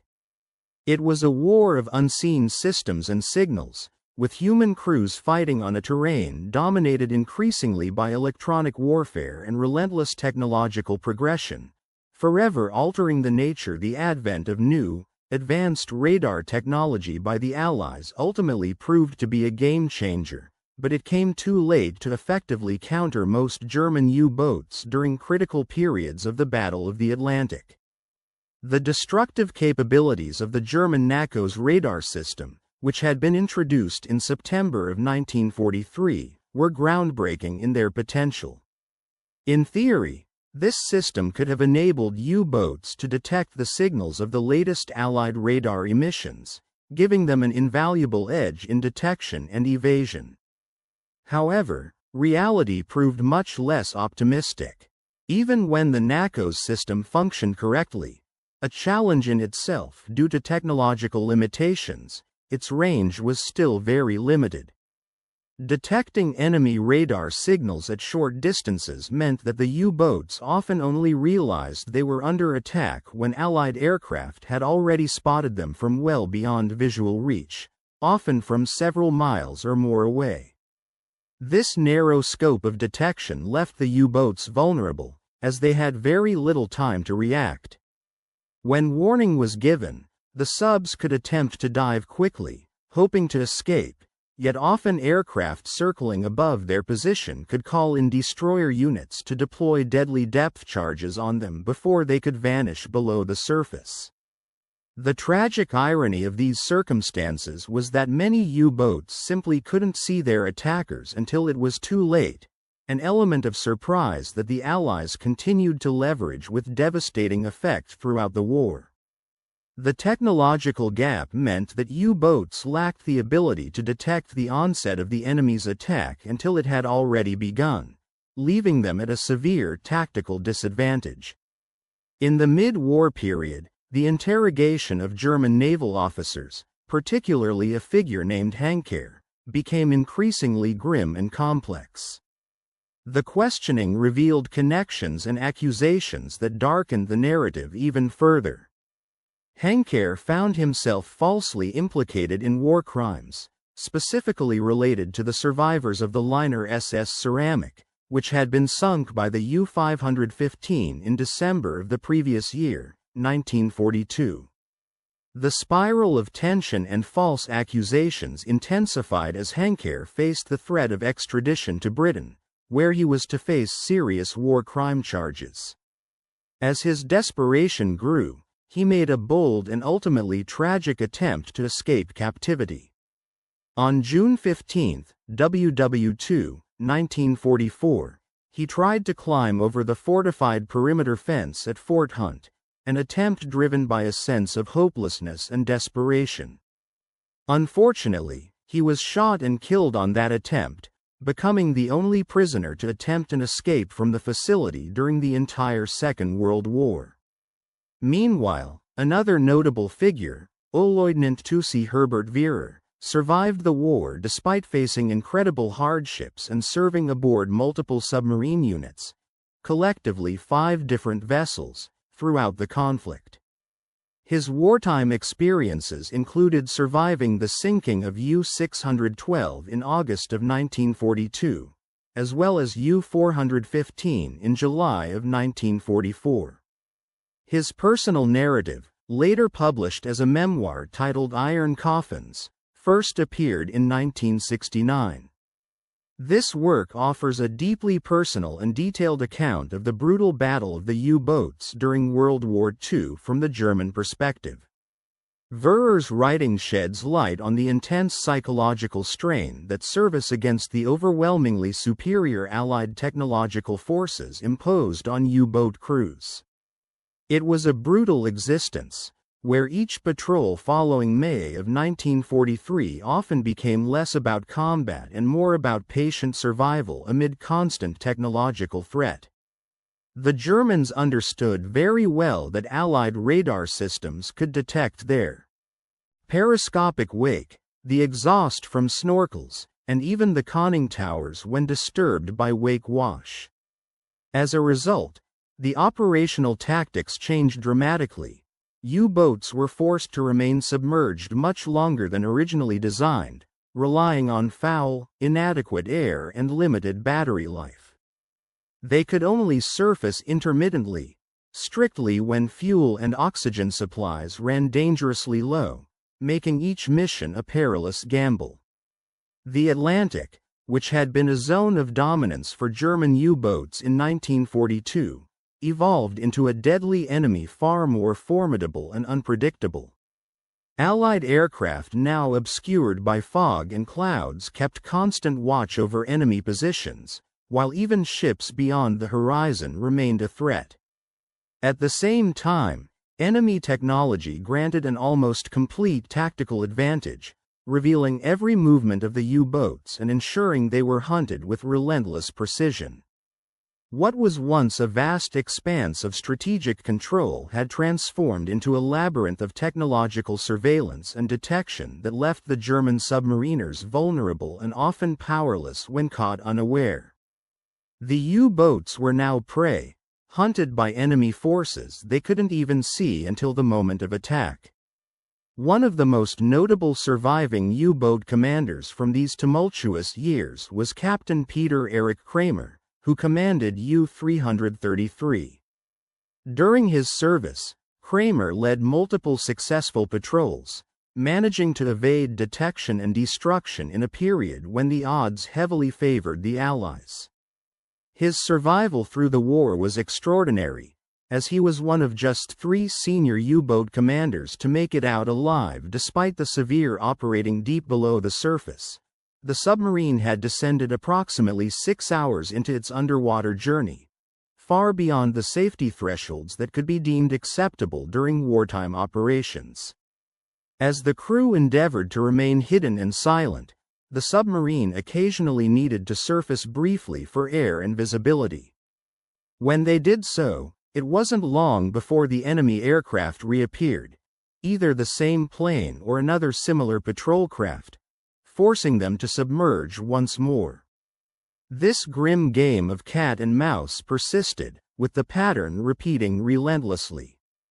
Throughout the next 14 hours, this cycle of cautious surfacing and rapid submersion continued, gradually draining the submarine's battery reserves until they were nearly depleted. The crew faced a stark reality: they would have to surface again or risk suffocation in the sealed vessel. Each time they breached the surface, they would find the reconnaissance aircraft waiting, expertly positioned to strike at their vulnerability. The tension escalated as the crew grappled with the ever-present danger of detection and attack. Only through frantic consumption of anti-aircraft fire and a desperate, skillful crash dive that nearly caused the pressure hull to implode were they able to escape immediate disaster.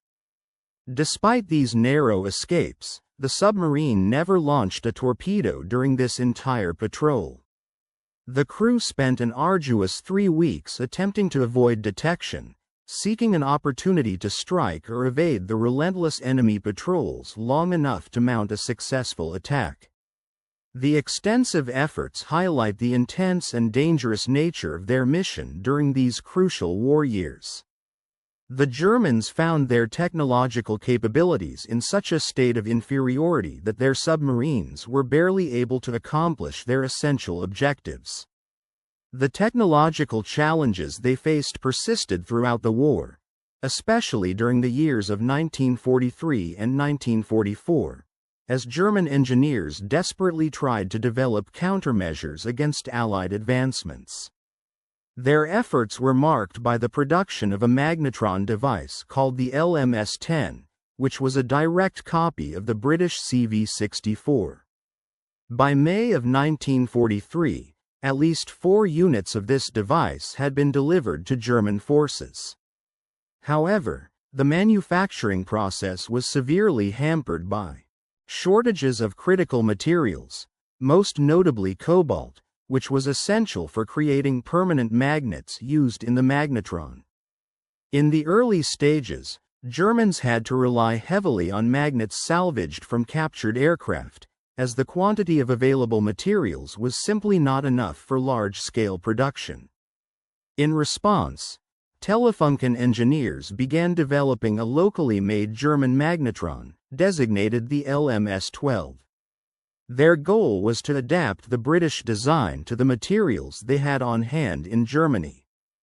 Despite these endeavors, the development of the LMS-12 would only reach limited production by April of 1944, an entire year after initial efforts, and far too late to influence the outcome of the ongoing war significantly. By that point, the Battle of the Atlantic had been decisively lost for Germany for nearly a year, with Allied control firmly established.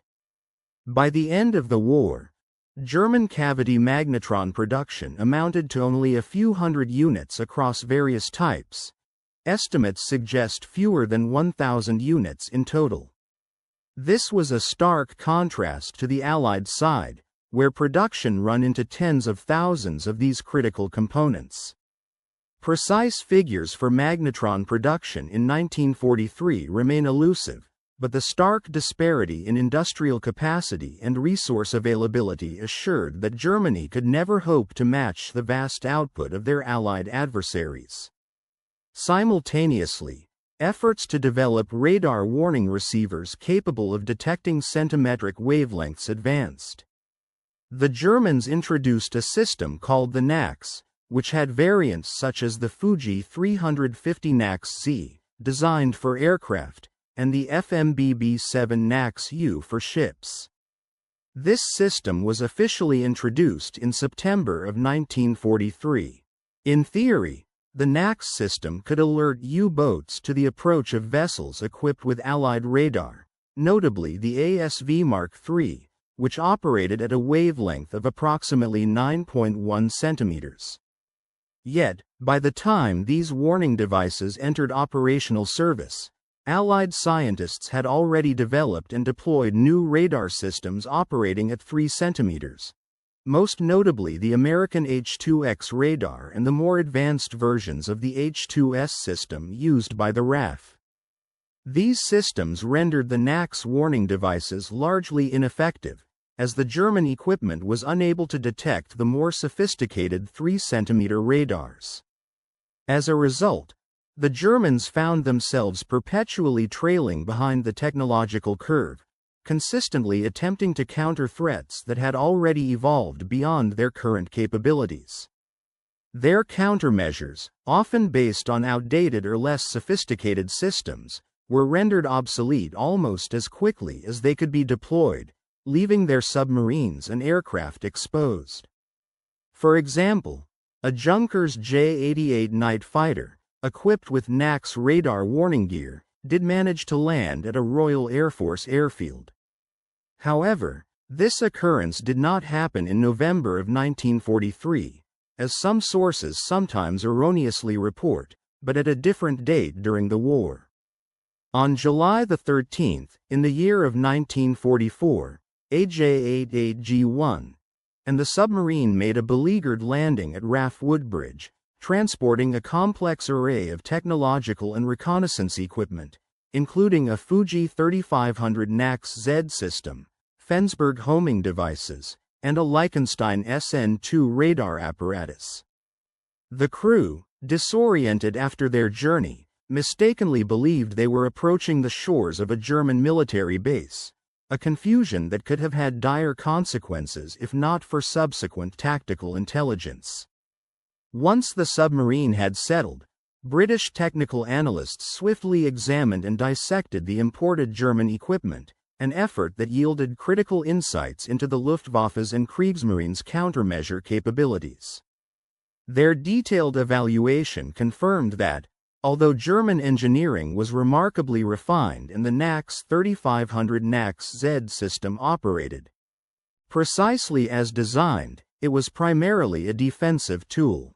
It served as a radar warning receiver, alerting operators to incoming Allied radar signals but providing no offensive options of its own. More importantly, the analysis revealed that while the system could detect the first generation of Allied centimetric radars operating at 9.1 centimeters, it was ineffective against the newer, more advanced 3-centimeter systems that had already begun to see active deployment across Allied forces. The Germans also attempted to adapt their tactics in response to the rapidly increasing radar superiority of the Allies, especially in naval encounters. In their efforts to remain viable, German U-boats, including the Barden-class U-boat, were outfitted with additional anti-aircraft armament, and some vessels were classified as flak boats, heavily armed with quadruple 20mm autocannons and reinforced with heavy armor protected against anti-aircraft fire.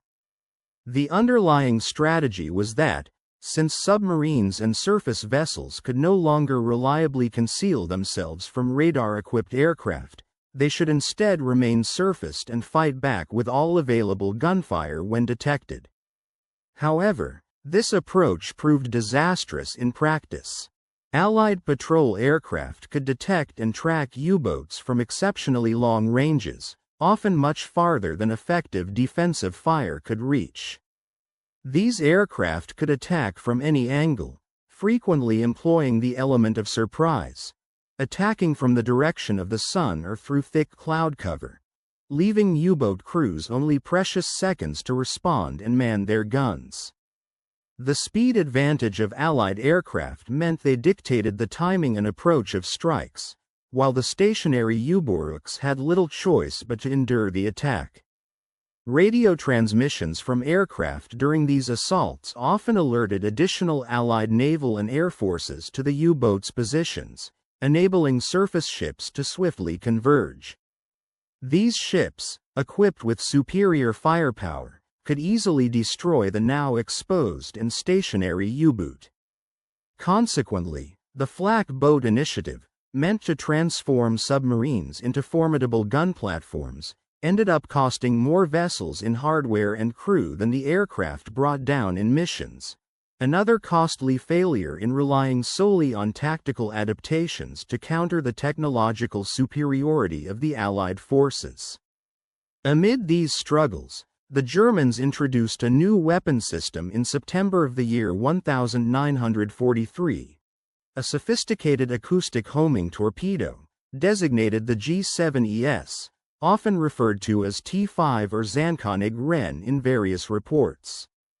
These torpedoes were designed specifically to combat convoy escorts, featuring a unique homing capability guided by the noise of ship propellers. The first batch of approximately 80 torpedoes was delivered on the 1st of August of that same year, and by late September, the German Navy was actively deploying them against various Allied convoys, most notably ONS 18 and ONS 22. The core advantage of the Zankönig Ren torpedoes lay in their ability to home in on the propeller noise emitted by escort ships, seen as a method for U-boats to sink their protected targets before they could reach the merchant vessels. Early results of this new weapon were promising. Reports indicated that several escorts were damaged or sunk during initial encounters, providing a glimmer of hope for the German fishing fleet's offensive capabilities. However, the Allies swiftly countered with an array of measures to neutralize the acoustic threat. They developed and deployed devices known as Fokker noisemakers, which were towed behind ships to produce counter noise, confusing the homing torpedoes and causing them to veer off course. This technological cat-and-mouse game rapidly evolved, with the Allies gaining the upper hand. Despite the advancements in torpedo guidance and countermeasures, the fundamental problem remained unsolvable for the Germans. Even if acoustic homing torpedoes could track and destroy escort ships, they could not address the more basic issue of detecting and locating convoys before their approach. If Allied radar systems detected the U-boats at a significant distance, well beyond the effective range of the German torpedo's homing head, then such weapons offered little strategic advantage.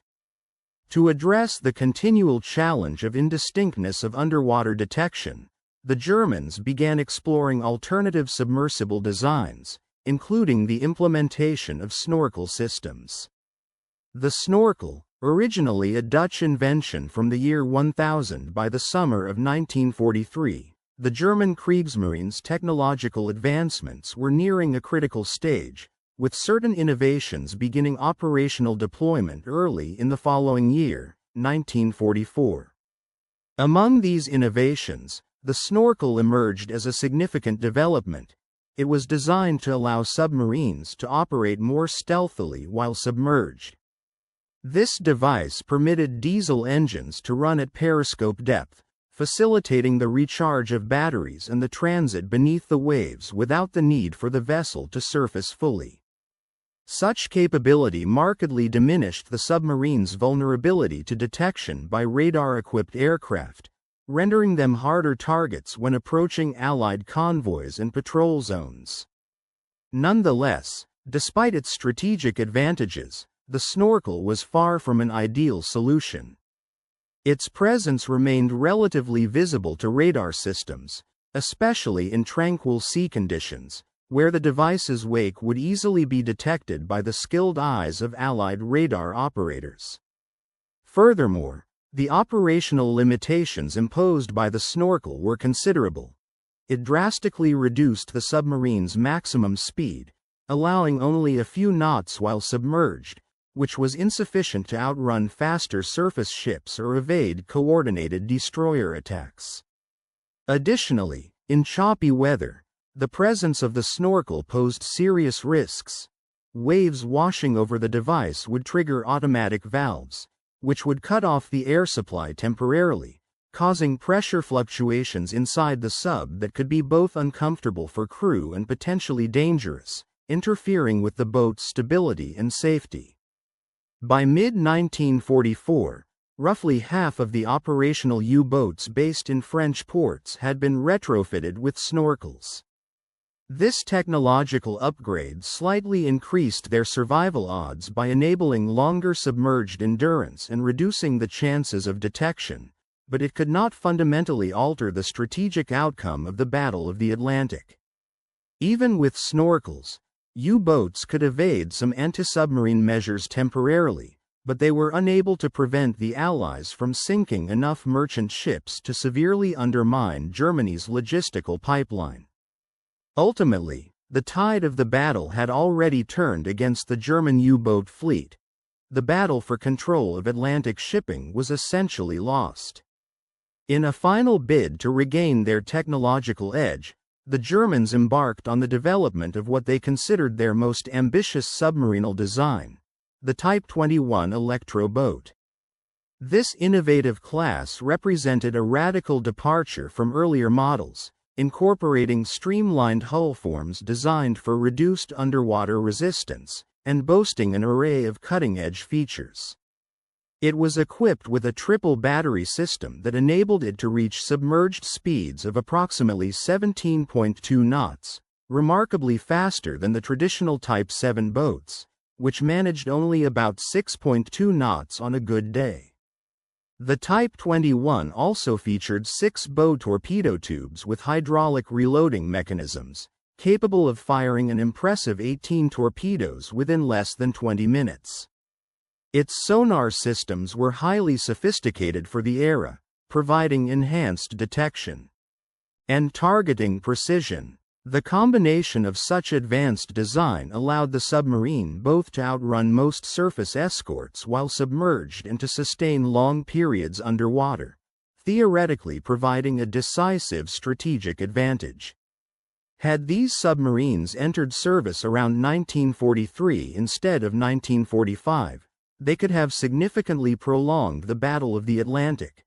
For, in theory, they might have capitalized on their speed and stealth to disrupt Allied shipping more effectively. However, the urgency of wartime production led to severe compromises in quality control. Out of the 118 Type 21 submarines constructed, merely 4 were fully combat-ready before the end of the war. Only 2 of these boats undertook combat patrols in the months of April and May of 1945, and neither managed to sink any enemy vessels before Germany surrendered.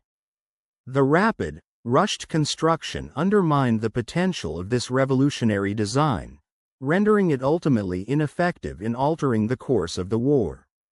The culmination of these efforts was epitomized in the last operational patrol of the Type 21 class, an operation that reflected both the potential promise of German technological ingenuity and the tragic futility shaped by the broader circumstances of the war.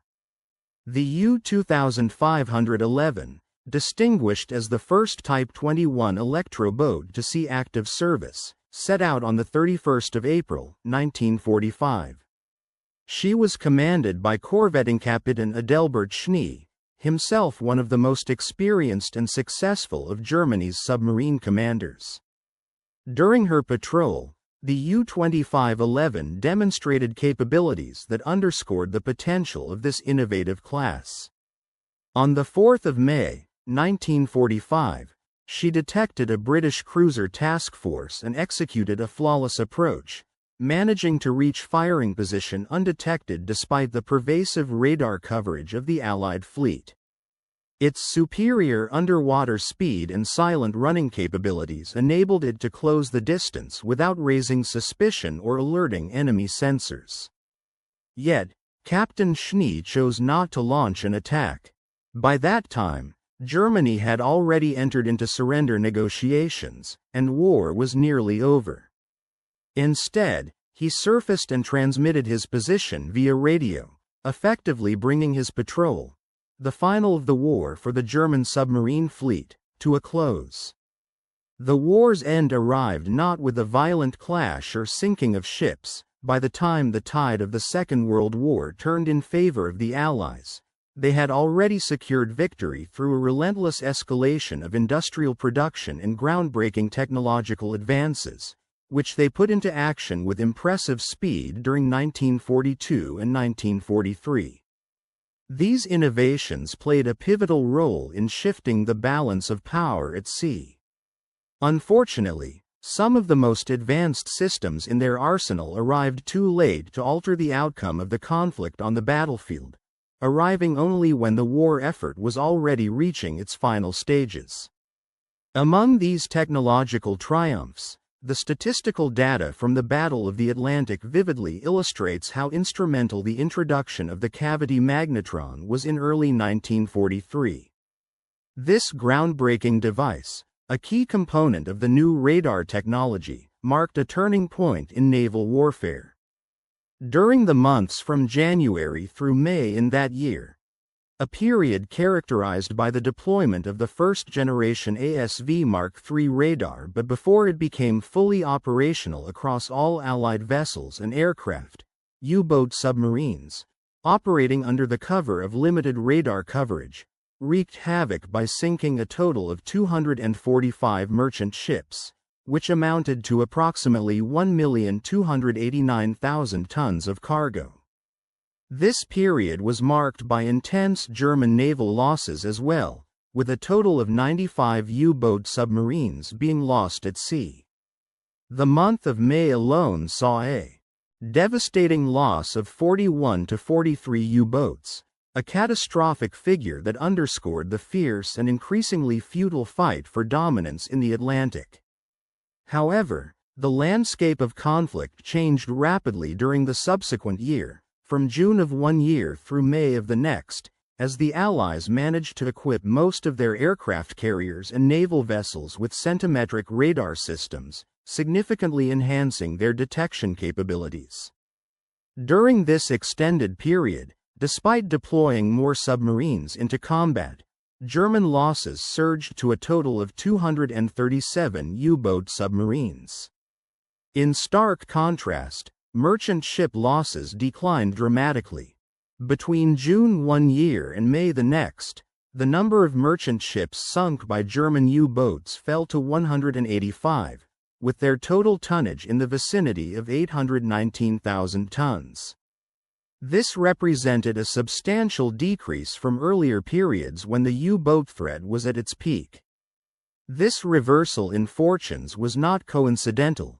It was the direct consequence of the widespread adoption of centimetric radar by Allied forces, which shifted the strategic advantage firmly in favor of the Allies. Analyzing the situation further, it becomes clear that the tide of war had decisively turned. In March of the earlier year, when the U-boat threat was still at its zenith, German U-boats managed to sink 82 merchant ships totaling 476,000 tons in the Atlantic, and a total of 120 ships worldwide, with a combined tonnage approaching 693,000. However, they suffered a loss of only 12 submarines during this peak period. By the summer months of the same year, as Allied centimetric radar technology became more widespread and effective, the average monthly count of merchant ships sunk plummeted to fewer than 20, even as the German U-boat losses remained in double digits. This stark shift demonstrated that the contest was fundamentally unwinnable for Germany. The bitter truth was that the weapons they had once relied on were no longer sufficient. The convoy battles in May of that year came to symbolize Germany's last immediate chance to secure a strategic victory in the Atlantic, their final desperate effort to turn the tide of the war in their favor.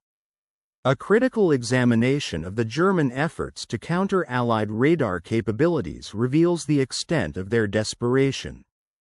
In February of the same year, the Allied forces studied a device from Rotterdam, which confirmed a troubling reality many German commanders had suspected but hoped would not be true: that their technological gap had widened excessively. Allied radar systems had advanced so far beyond German understanding that the Germans' tactical and operational tactics could no longer compensate for the detection advantage held by their adversaries. Post-war analyses of the captured U-boat submarines, carefully studied by Allied technical teams, exposed the desperate, albeit largely ineffective, attempts by German engineers to develop countermeasures. Some vessels were sealed with experimental radar-absorbing materials, crude innovations in stealth technology that were added in a bid to reduce their radar signatures. Unfortunately, these materials added weight, impaired overall performance, and provided only marginal reductions in radar returns due to the primitive nature of the substances available. During the years from 1943 to 1944, Germany lacked access to effective radar-absorbing coatings suitable for centimetric wavelengths, further limiting their ability to stealthily operate under the radar coverage.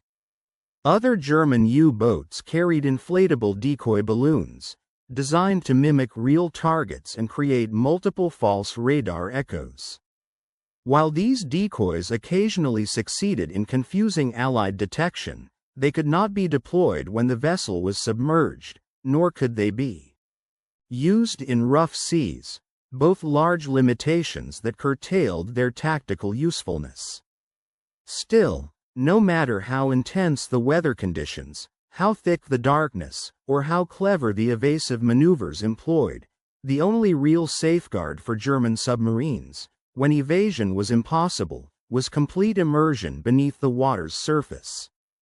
Submerging entirely offered the hope of avoiding detection, but the limitations of contemporary technology, specifically the state of battery systems in 1943 and 1944, meant that extended underwater operations, necessary for evading even the most persistent enemies, were simply not feasible. German submarines found themselves essentially imprisoned, not by enemy ships or aircraft, but by the very constraints of their own technological capabilities. They could be seen by foes who, often, they could not detect in return. They faced attacks fueled by advanced weaponry that German defenses were scarcely equipped to counter effectively. Moreover, the entire electromagnetic environment in which they operated heavily favored the Allied forces, who held near complete mastery over these invisible signals. The importance of this technological disparity is starkly reflected in the psychological accounts of German naval personnel, which stand out as some of the most persuasive, for they vividly illustrate the war-changing influence of the cavity magnetron. These accounts do not come from defeated soldiers desperately seeking excuses for their failures, nor from untrained personnel assigning blame. They are the testimonies of highly skilled, technically trained officers and sailors who knew precisely what technological shortcomings had contributed to their plight. Interrogation reports, letters, and post-war memoirs consistently reveal that the core problem was not tactical errors or operational miscalculations, but a fundamental obsolescence of German detection and interception technology. They vividly describe the sense of helplessness that assailed crews fighting enemies equipped with vastly superior detection tools, leaving German defenders effectively blind in the electromagnetic spectrum. The personnel explained how this technological inferiority cast a pall of despair over the crews, an inevitability of detection that rendered survival a matter of pure luck rather than skills honed through training and experience. These soldiers transitioned from confident warriors, assured of their technological prowess, into prey hunted relentlessly, a psychological transformation driven not by defeat on the battlefield but by a stark new reality illuminated by technological discovery. When Wilhelm Rune, obstinate and meticulous, examined the Rotterdam device in February of the year 1943, his analysis essentially performed an autopsy on German naval strategy itself. The copper block in his laboratory served as a silent testament, revealing with every microscopic detail why countless submarines had been lost, the mysterious U-boat sinkings, impossible intercepts of aircraft, and convoys seemingly known in advance by Allied forces. The cavity magnetron had proven to be a game-changing technology, exposing that Germany had been fighting the Atlantic campaign while deaf and blind within the electromagnetic spectrum, which the Allies exploited with devastating efficiency. This revelation proved more damaging than any military defeat alone. It shattered the German confidence in their technological superiority and strategic dominance. It caused the German High Command to realize that the Allies possessed capabilities surpassing their own in radar technology, and perhaps across multiple domains of warfare. If, during years of relentless aerial bombing, the British had managed to develop groundbreaking radar systems in secret, then what other surprises, the technological black boxes, might their enemies yet possess? This profound psychological impact, the erosion of the notion that German technology was invincible, spread throughout their military command and affected their defensive strategies.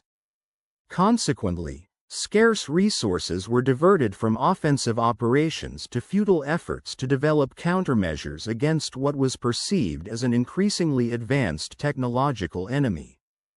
Post-attack intelligence and strategic assessments grew more cautious, always under the assumption that the Allies still held technological advantages beyond German knowledge or detection. By the autumn of 1943, this realization was codified in massive production efforts. Allied engineers and scientists, having incorporated the revolutionary cavity magnetron into aircraft and ships, equipped hundreds of these vessels with advanced 5-centimeter radar systems, referred to as centimetric radar. These state-of-the-art systems represented a quantum leap in detection capabilities, rendering previously invisible targets visible and transforming naval and aerial combat strategies entirely. The widespread deployment of these radars marked a turning point, crossing the divide from technological obscurity among the Allies to a commanding position, and steadily eroding the strategic superiority previously assumed by German forces. In the early days of World War II, a groundbreaking advancement in electromagnetic technology revolutionized naval warfare and aerial reconnaissance. Beginning in 1941, the Allies introduced the deployment of a 31-centimeter naval radar system, famously utilizing the innovative cavity magnetron technology. This sophisticated device was installed aboard convoy escort ships, significantly enhancing their capability to detect threats lurking beneath the ocean's surface. With this radar, ships could identify surfaced submarines from an impressive distance of up to 20 kilometers, providing vital early warnings that previously had been impossible. Additionally, the system could detect periscopes at roughly 900 yards, giving wartime convoys a crucial edge in the ongoing battle for control of sea lanes. This radar operated at a wavelength of 9.7 centimeters and was capable of delivering a peak power output of 70,000 watts. Its design represented a major leap forward, leading to the development of sophisticated airborne radar systems. For example, the Allied Air Secondary Validator Mark III, or ASV Mark III, was introduced to Royal Air Force Coastal Command aircraft starting in March of 1943. This onboard radar technology allowed aircraft to scan vast sea areas, spanning thousands of square kilometers, without regard to visibility or weather conditions. Similarly, the American military advanced the field further with the development of the H-2X radar system. An upgraded and more precise version of the earlier H-2S system, the H-2X operated at a shorter wavelength of 3 centimeters. Its primary purpose was to assist bomber crews with navigation and targeting during strategic bombing missions deep into enemy territory. This innovation made weather and darkness virtually irrelevant, dramatically increasing the accuracy and effectiveness of aerial assaults on Axis targets. Remarkably, both these revolutionary radar systems derived their core technology, the same cavity magnetron, that British scientist Herbert Runge had examined thoroughly in February of 1943. The installation of the Rotterdam device, the first operational cavity magnetron-based radar in Europe, had an outsized impact on the broader Allied electromagnetic dominance across the theater of operations. It served as the pivotal technology that heralded a new era of technological superiority for the Allies. In response, Germany poured enormous resources into attempts to counteract these advancements. Their efforts, such as developing radar warning receivers known as NACOS systems, were aimed at detecting and thwarting Allied radar signals. However, these countermeasures demanded a tremendous expenditure of scientific talent and industrial capacity, diverting resources away from other potential offensive weapons or defensive systems. German engineering efforts also turned toward underwater technology, reorienting their submarine construction toward designs optimized for submerged operation. Consequently, the production of traditional surface vessels, which could have been more effective in secondary theaters against less technologically advanced enemies, was substantially reduced.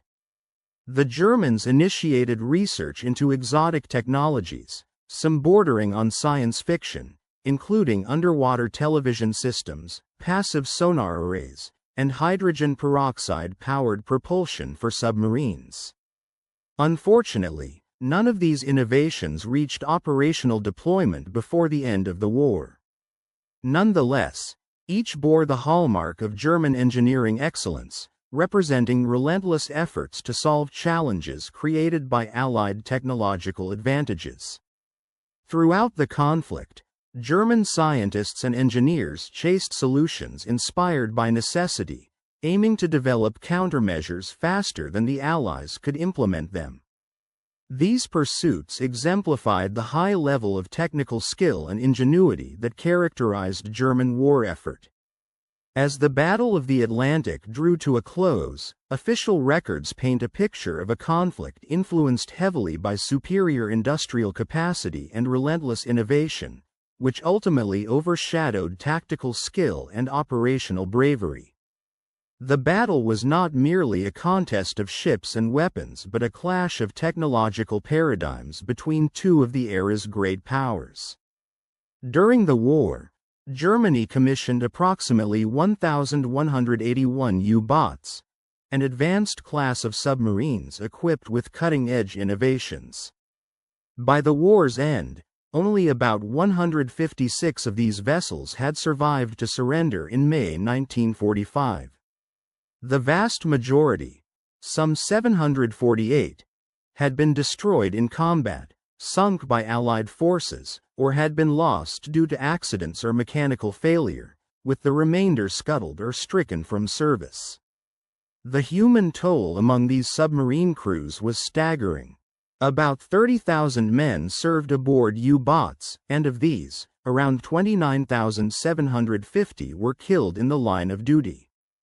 This astonishing figure translates to roughly a 75% casualty rate, by far the highest among any military branch or service during the entire war. These men operated under extreme conditions, displaying extraordinary bravery, resilience, and tactical skill, often facing daunting odds. Yet, despite their valiant efforts and exceptional bravery, the technological disadvantages imposed by Allied radar supremacy proved insurmountable. The cavity magnetron, invented at Birmingham University between 1939 and 1940, and later advanced by the British electronics company GEC for military applications, marked one of the most groundbreaking technological breakthroughs of the war. Its development was a revelation, enhancing radar capabilities far beyond previous limitations and dramatically shifting the technological balance. The influence of the cavity magnetron extended well beyond the immediate battlefields and strategies. The microwave technology. Since the end of World War II, the technological innovations spawned from wartime research have profoundly transformed numerous aspects of modern life. This wave of advancement laid the foundation for new communication systems that now connect people across the globe, revolutionized television broadcasting to reach audiences worldwide, and facilitated the deployment of satellite communications that enable instant data transfer across vast distances. Furthermore, the development of microwave ovens, now a staple in kitchens everywhere, exemplifies how wartime technology can seep into everyday civilian life. The expertise accumulated during the wartime effort, especially in the production of magnetrons, the critical components of microwave generators, morphed into a catalyst that propelled the electronics revolution of the 1950s and 1960s, ultimately reshaping consumer electronics and industrial applications. The close cooperation between British and American scientists during the war, particularly exemplified by the sharing of magnetron technology through the TIZARD mission in 1940, became a pioneering blueprint for international scientific collaboration. This partnership not only accelerated wartime advancements but also established enduring patterns of technological exchange that persisted throughout the Cold War period, influencing the development of military and civilian innovations.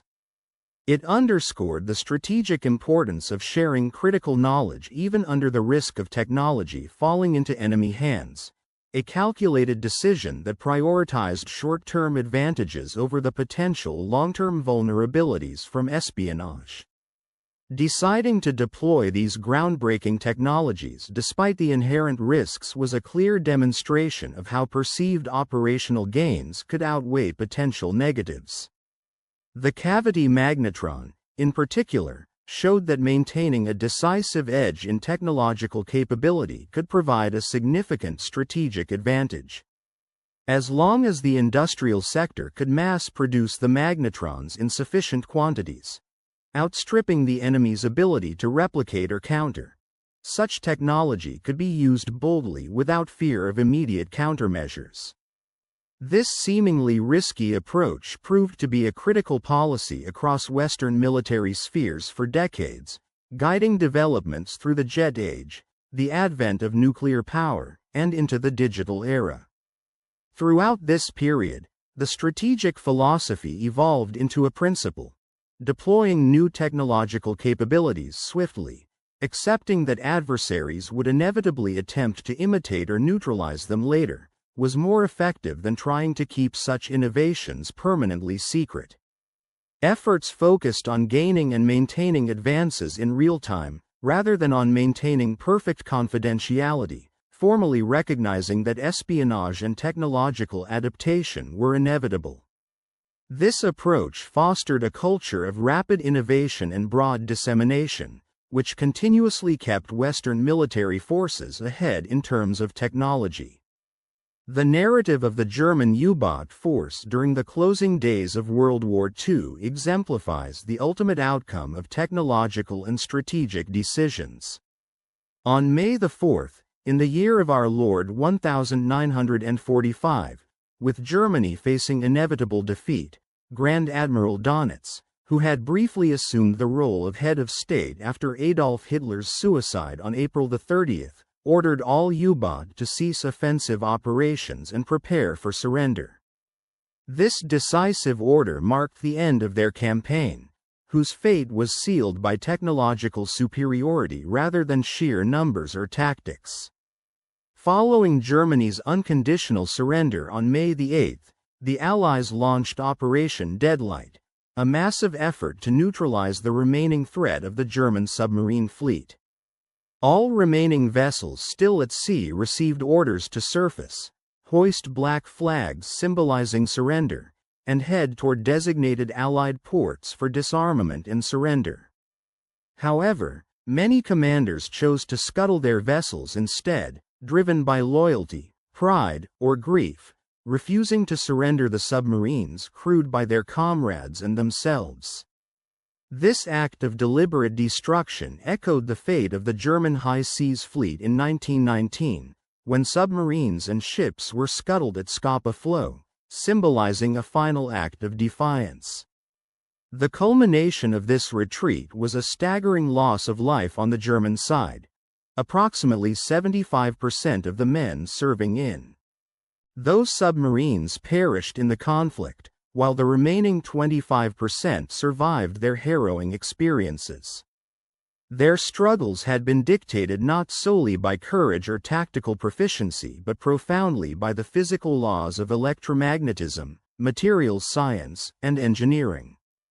These men were ultimately defeated by an electromagnetic wave, generated by a simple block of copper machined in British factories, installed in Allied aircraft and ships, and supplied in quantities that German industry, hindered by resource shortages and relentless Allied bombing, could never hope to match.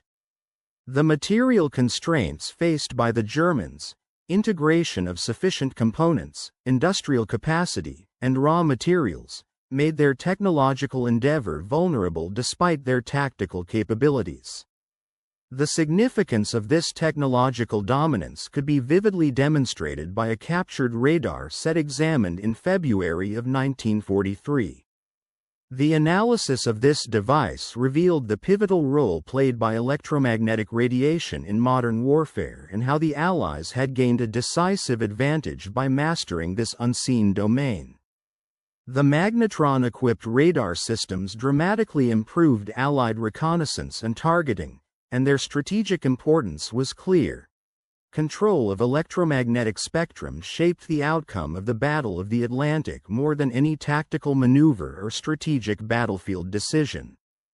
Both statistical data and technological analyses converge on a singular conclusion: the advent and deployment of Luis Alvarez, the renowned American physicist, played a pivotal role in the development of radar technology at the Radiation Laboratory at the Massachusetts Institute of Technology. His contributions and insights have often been summarized with a certain emphasis on the importance of the magnetron, an essential component that revolutionized radar systems.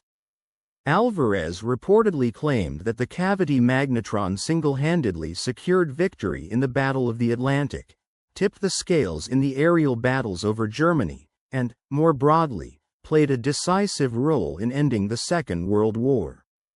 While such assertions simplify the intricate web of historical causality, an interplay of numerous factors and events, they nonetheless draw attention to the fact that the technical advancements represented by the magnetron provided compelling evidence of their critical impact on the war's outcome. The advent of centimetric radar, made possible by the magnetron, fundamentally transformed the capabilities of Allied forces. Without this cutting-edge technology, it is highly probable that convoy losses across the Atlantic would have persisted at dangerously high, unsustainable levels throughout the year that followed 24 and possibly into the following year as well. The ability to detect enemy submarines and ships at much greater distances brought about by the magnetron significantly enhanced maritime and aerial defenses. Without radars equipped with this breakthrough technology, the Royal Air Force and Allied naval units would have lacked the crucial aerial coverage needed to monitor vast oceanic regions effectively. Furthermore, in the absence of such advanced radar systems, the strategic preparations for the Allied invasion of Normandy, commonly known as D-Day, would have been extraordinarily more vulnerable. Particularly, the massive logistical buildup, which was vital for the success of the operation, could have been disrupted or destroyed by German submarines operating beyond the reach of shore-based patrols. The electromagnetic advantage provided by magnetron-based radar was instrumental in ensuring the safety and surveillance of these critical deployment phases. This technological leap originated from fundamental research into microwave physics carried out at Birmingham University. The breakthroughs in understanding electromagnetic waves at microwave frequencies led to the practical manufacture of large quantities of magnetrons, tens of thousands, distributed across both American and British manufacturing facilities. These units were deployed extensively over key oceanic regions, permanently enhancing the Allied ability to monitor enemy movements. The widespread implementation of this technology created an electromagnetic barrier, a kind of invisible shield, that gradually and inexorably constrained German naval operations. The once formidable Heimatflotte, the German naval forces, found themselves increasingly unable to operate effectively against the relentless electromagnetic detection grid that the Allies had constructed. In early February of 1943, German technicians and scientists examined a captured magnetron at Telefunken headquarters. Their initial analysis could be likened to an autopsy, an examination that revealed the intricate inner workings, but not a clear understanding of what the device truly represented in its strategic context. By the time German researchers fully grasped the technological feat that had been achieved by the Allies, how the magnetron could produce highly focused radar beams capable of long-distance detection, the strategic game had already been profoundly altered. The outcome of the conflict was effectively sealed, long before the detailed understanding emerged. The story of the magnetron and its role in wartime advancements surpasses the narrow narrative of radar or submarine warfare alone. It stands as an exemplar of how technological progress at an industrial scale can decisively shape history. The deployment of such sophisticated technology by Allied forces created an inequitable battlefield, where opponents lacking comparable scientific expertise, industrial capacity, and resource availability found themselves increasingly constrained and vulnerable. This technologically driven advantage cast a psychological shadow over German commanders and scientists, who understood more intimately than anyone else that they were witnesses, perhaps unwittingly, of their own impending defeat. The decisive influence was rooted in mathematics and physics that were virtually incontrovertible. The electromagnetic advantages had irreversibly tilted the strategic balance. German naval strategists and researchers, upon examining the captured radar apparatus, realized with stark clarity that they were confronting more than just a piece of innovative engineering. They recognized that they were confronting a weapon of strategic annihilation, an instrument that rendered the unseen visible and the concealed exposed. This insight was total and unambiguous. It laid bare the fact that Allied technological ingenuity, and the robust industrial infrastructure behind it, had created an electromagnetic superiority that no submarine or naval unit could counter. Despite the daunting evidence and rising despair, German crews and officers continued their efforts, driven by duty, fierce resolve, and a flicker of hope that still lingered amidst the technological overmatch.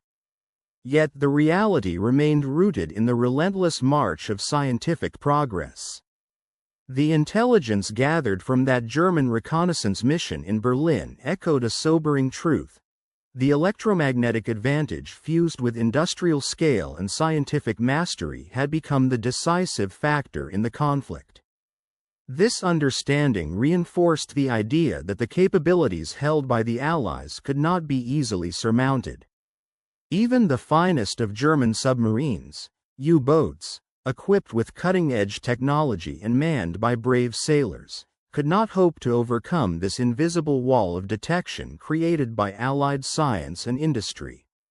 The technological advantage had effectively curtailed their operational efficacy. The German forces fought in an unexpected turn of events. The analysis of just one device proved to be a window into what lay ahead. This solitary examination uncovered predictive insights that revealed the trajectory of future developments, offering a glimpse into possibilities that had previously only been conjectured. It was as if this lone piece of technology, upon careful study, held within it the key to understanding the direction in which everything was heading, casting light on a future that was becoming increasingly transparent.